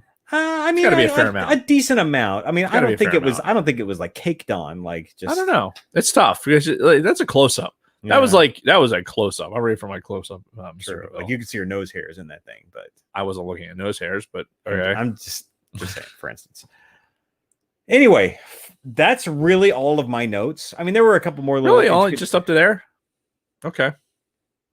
I guess it's pretty deep into it. Yeah, I mean, we've been going for a couple hours now. I know, but it's Empire. There's so many elements that, like, and if we were trying to build more foundational pieces for other stuff, we could talk for. Oh yeah, we could have done this as a two-parter. Yeah, 2-2-hour episodes. Yeah, because you have the Lando elements. There was a part with Lando where he goes and he has showing how clever that Lando is to get to the position that he's in, right? Yeah. Where he goes and he's like, you know what? I'm going to create some chaos. I'm going to fucking get on the horn and tell everybody, hey, the fucking Imperials are here. Yeah. Beat feet. Yep. Right. So now everyone's kind of running around creating this distraction. I thought that element was cool. Like the Lobot element. Yep. Like, even though as a kid, I didn't understand what Lobot was. Now that I see what his job is, what his role is in all this, like it made me appreciate it that much more. Yeah. Plus, again, they've expanded on that character quite a bit. Yeah, they have in canon. So. And the expanded universe. And you have Ugnaughts and fucking 3PO. Yeah. And did you think when you saw the Ugnaughts like dealing with 3PO's parts, like all I can think of is I have spoken. I've spoken. Perfect. Like it made me appreciate what the Mandalorian has done with that. Yeah. Because when you were watching Mandalorian, you knew it was a fucking Ugnaught. Like you looked at it and go like, I know exactly what that is. Yeah. Because it looks exactly like they fucking did in Empire Strikes Back. Exactly. And then his whole backstory with him basically being a kind of a servant to the Empire, not necessarily a slave, but he worked off his debt or whatever and eventually earned his freedom. And then you start thinking about these guys on fucking Cloud City. Are they doing the same thing? Yeah. Is that what's going on here? So and there's Ugnaughts like in the expanded universe stuff. They're all over the place. Yeah, and they're key. Lando's relationship with the Ugnaughts is important to building the robots that ultimately defeat the Vong. Yeah.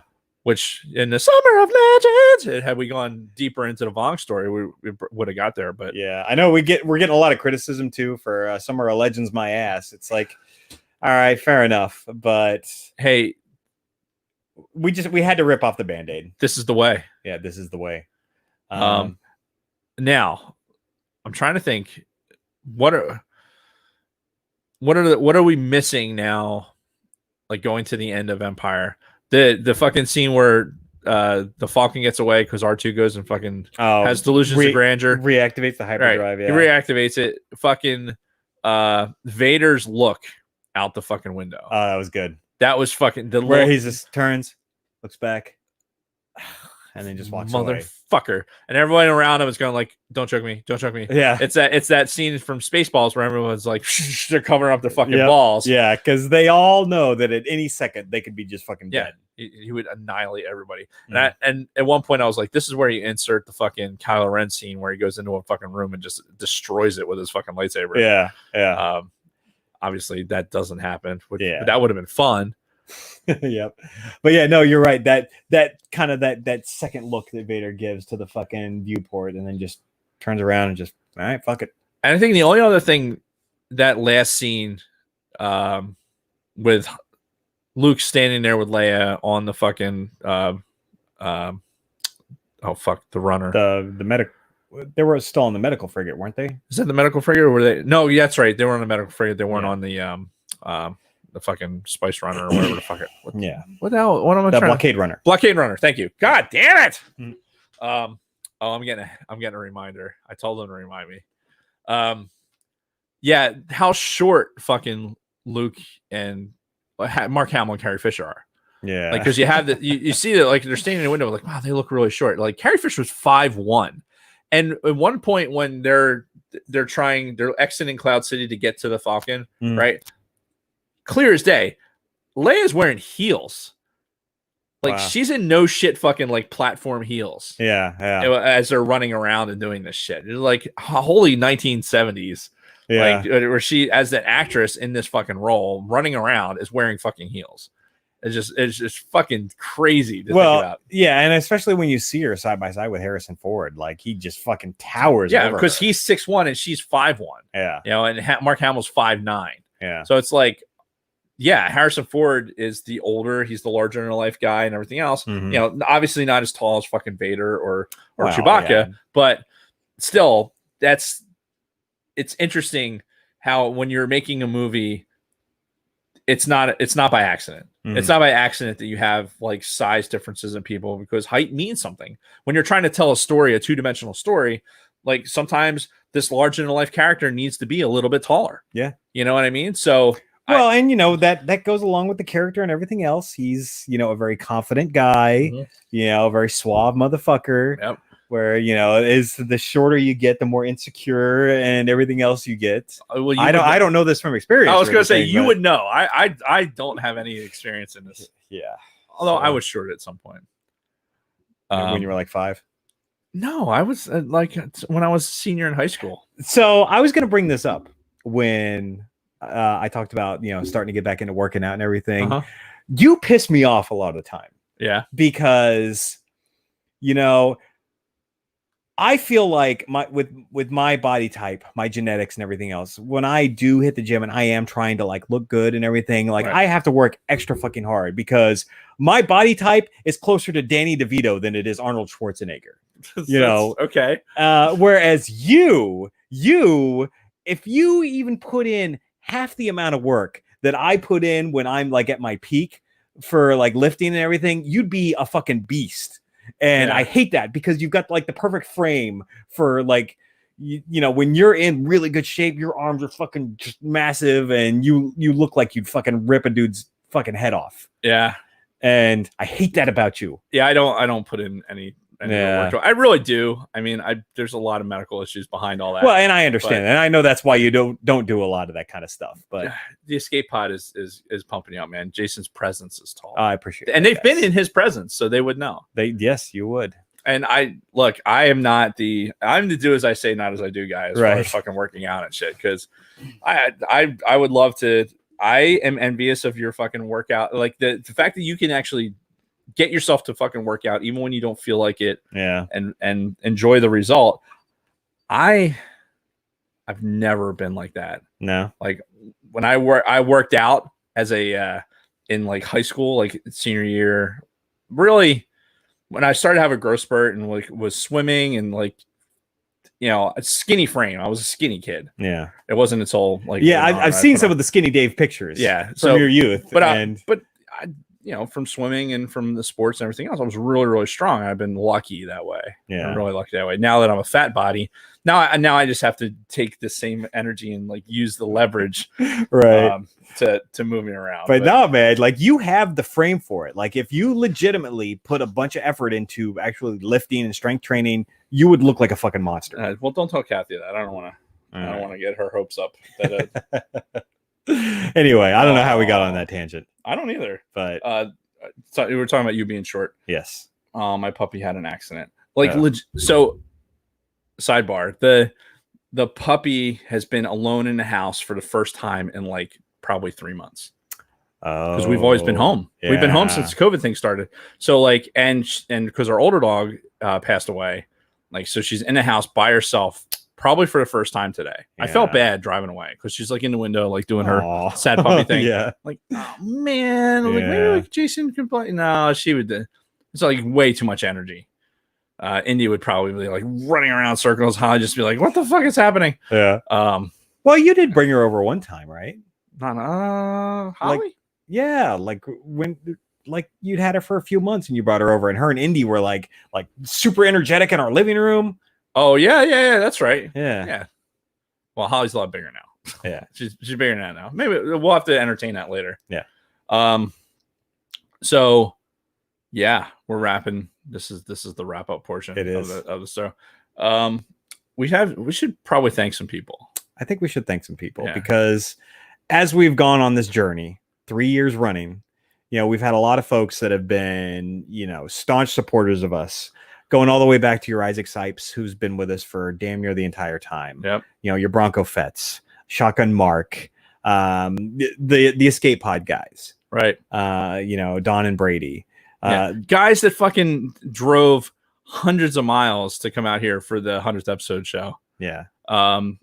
It's pretty amazing to have a fan base like that, to have fellow content creators like that have seen what we're doing, said like that looks like a lot of fun, and we should try that, and they get out there and they're doing it, and it's fucking it's awesome. Looks like the screen's locked up. Yeah, see the StreamYard. Fuck. But yeah, there's a. Did you lose internet again? No, my internet's still up. All right. Hopefully it just resolves itself. But yeah, you know, the use and abuse. Scott Rasmussen, guy that's been with us from the very beginning. I didn't even give a shout out to all of our patrons. Anybody who's given us any kind of love. Tony Ferrari. Tony's been with us for years. You know, the Canadian contingent. That's right. You know, Camille Donovan, Nick Jackson. He's been very silent when it comes to communicating, but he's been following us for years also. Frederick Martin. So you know that person. Like I said, Big Love and Scott Rasmussen, Tactical Swede, Solski, Shotgun Mark. Like I said, we talked about it when he came on for episode 150 about the whole having the fucking shotgun in the background with the picture and everything, which was fucking great. Has that part of the show, the 150th show? The second part is going to be released eventually. Don't worry. Fair enough. I know I've seen a lot of people. Want to know. I've seen a lot of people in the chat bitching and moaning about it. Yes, it's coming. Don't worry.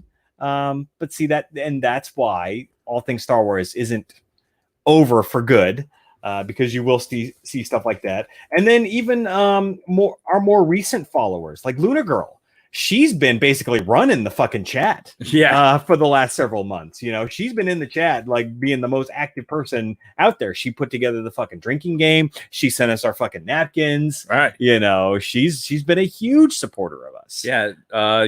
Layman. Oh, Keith Layman. Layman's terms. You know, he was a guest on the show. He won the fantasy football. That's right. Last year. Yeah, he got to sit in here and be a part of it. We've got, real nice coasters that are put away right now.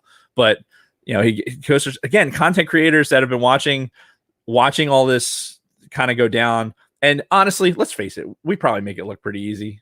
I mean, maybe I'm hoping that we make it look easy and make it look fun enough that like a couple of guys can go out there and say, hey, let's fucking do that. Yeah. Let's do it. Let's spend some money on technology and fucking do it. Because let's face it, that's the thing that sets a podcast like this apart from a lot of other ones is we strive for a good level of quality in our audio and our interactions with our fans. And we want to make sure that's important to us. Yeah. It really is. And I have listened to some podcasts that are pretty bad. Like structurally, the hosts, they can't fucking talk their way out of a paper bag. Yeah. So I'd like to think that we're far and above, that level of podcasting. And yes, Bronco Fett, we will do Republic Commando at some point. As I will do Republic Commando. I will do the entire podcast. Well, I'll put it to you this way. Hank Hill will do the entire Republic Commando podcast. Dave will not be there.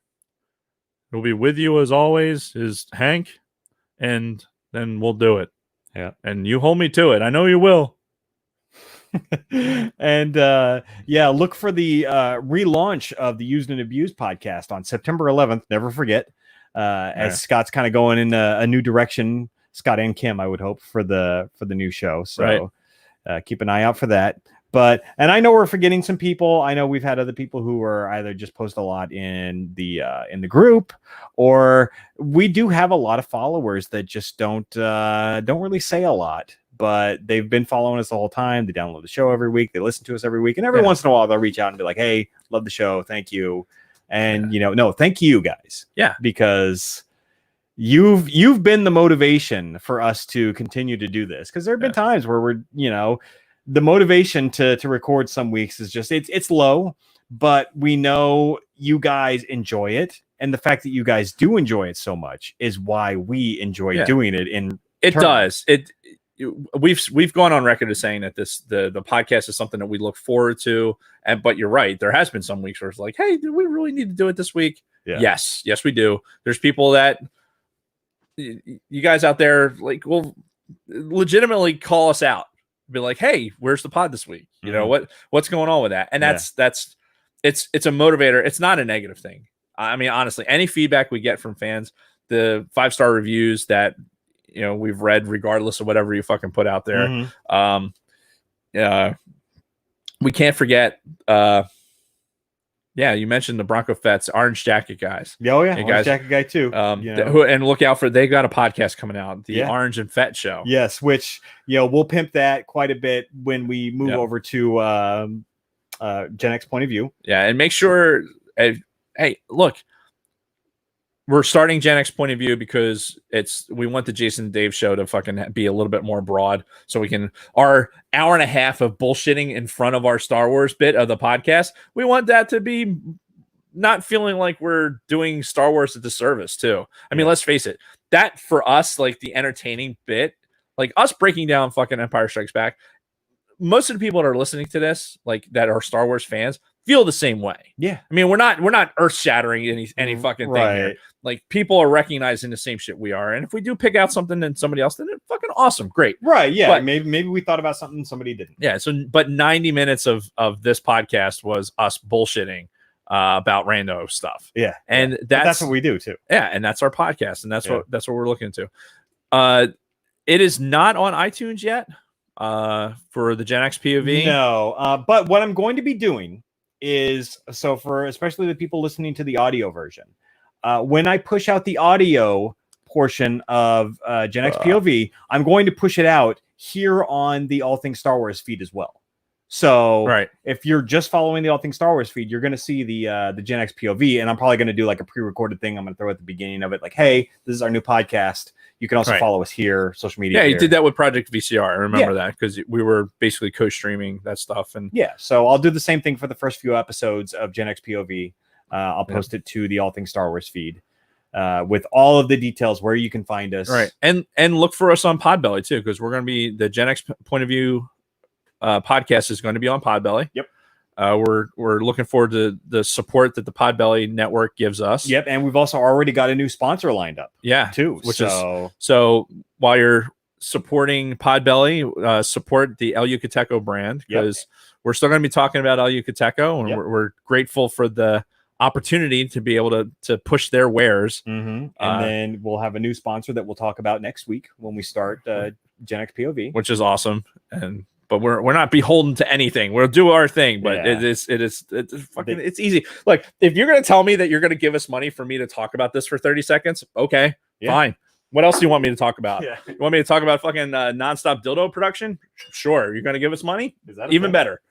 I don't know. There's got to be, right? Sure. There's got to be. There's at some place somewhere in this world, there is somebody running a machine that produces a dildo. Right now, somebody is quality controlling a fucking dildo for veininess. It's somebody is doing that right now as we speak. They could be listening to the podcast. That vein isn't quite big enough. Nope. Throw that one away. It's got to be veinier. Throw that one away. I want it throbbing. I want it to look like it's. I'd be able to hold it and shake it like this, and it's got to move a certain way. It's got to happen. Somebody right now, as we speak, that's happening to. So, that's great. Yeah, fucking great. So, yeah, I think this is it for now.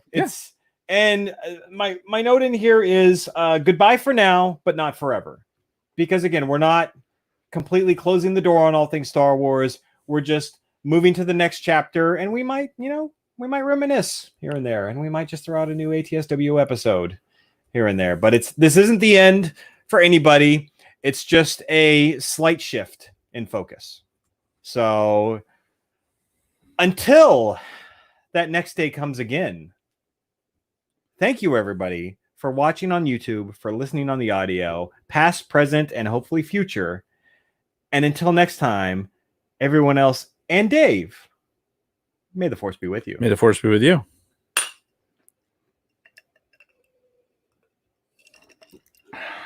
It's a dynamite taste. Lost the internet. Okay, now what do I click? Nice. Yeah, it's just dropping off. Really weird.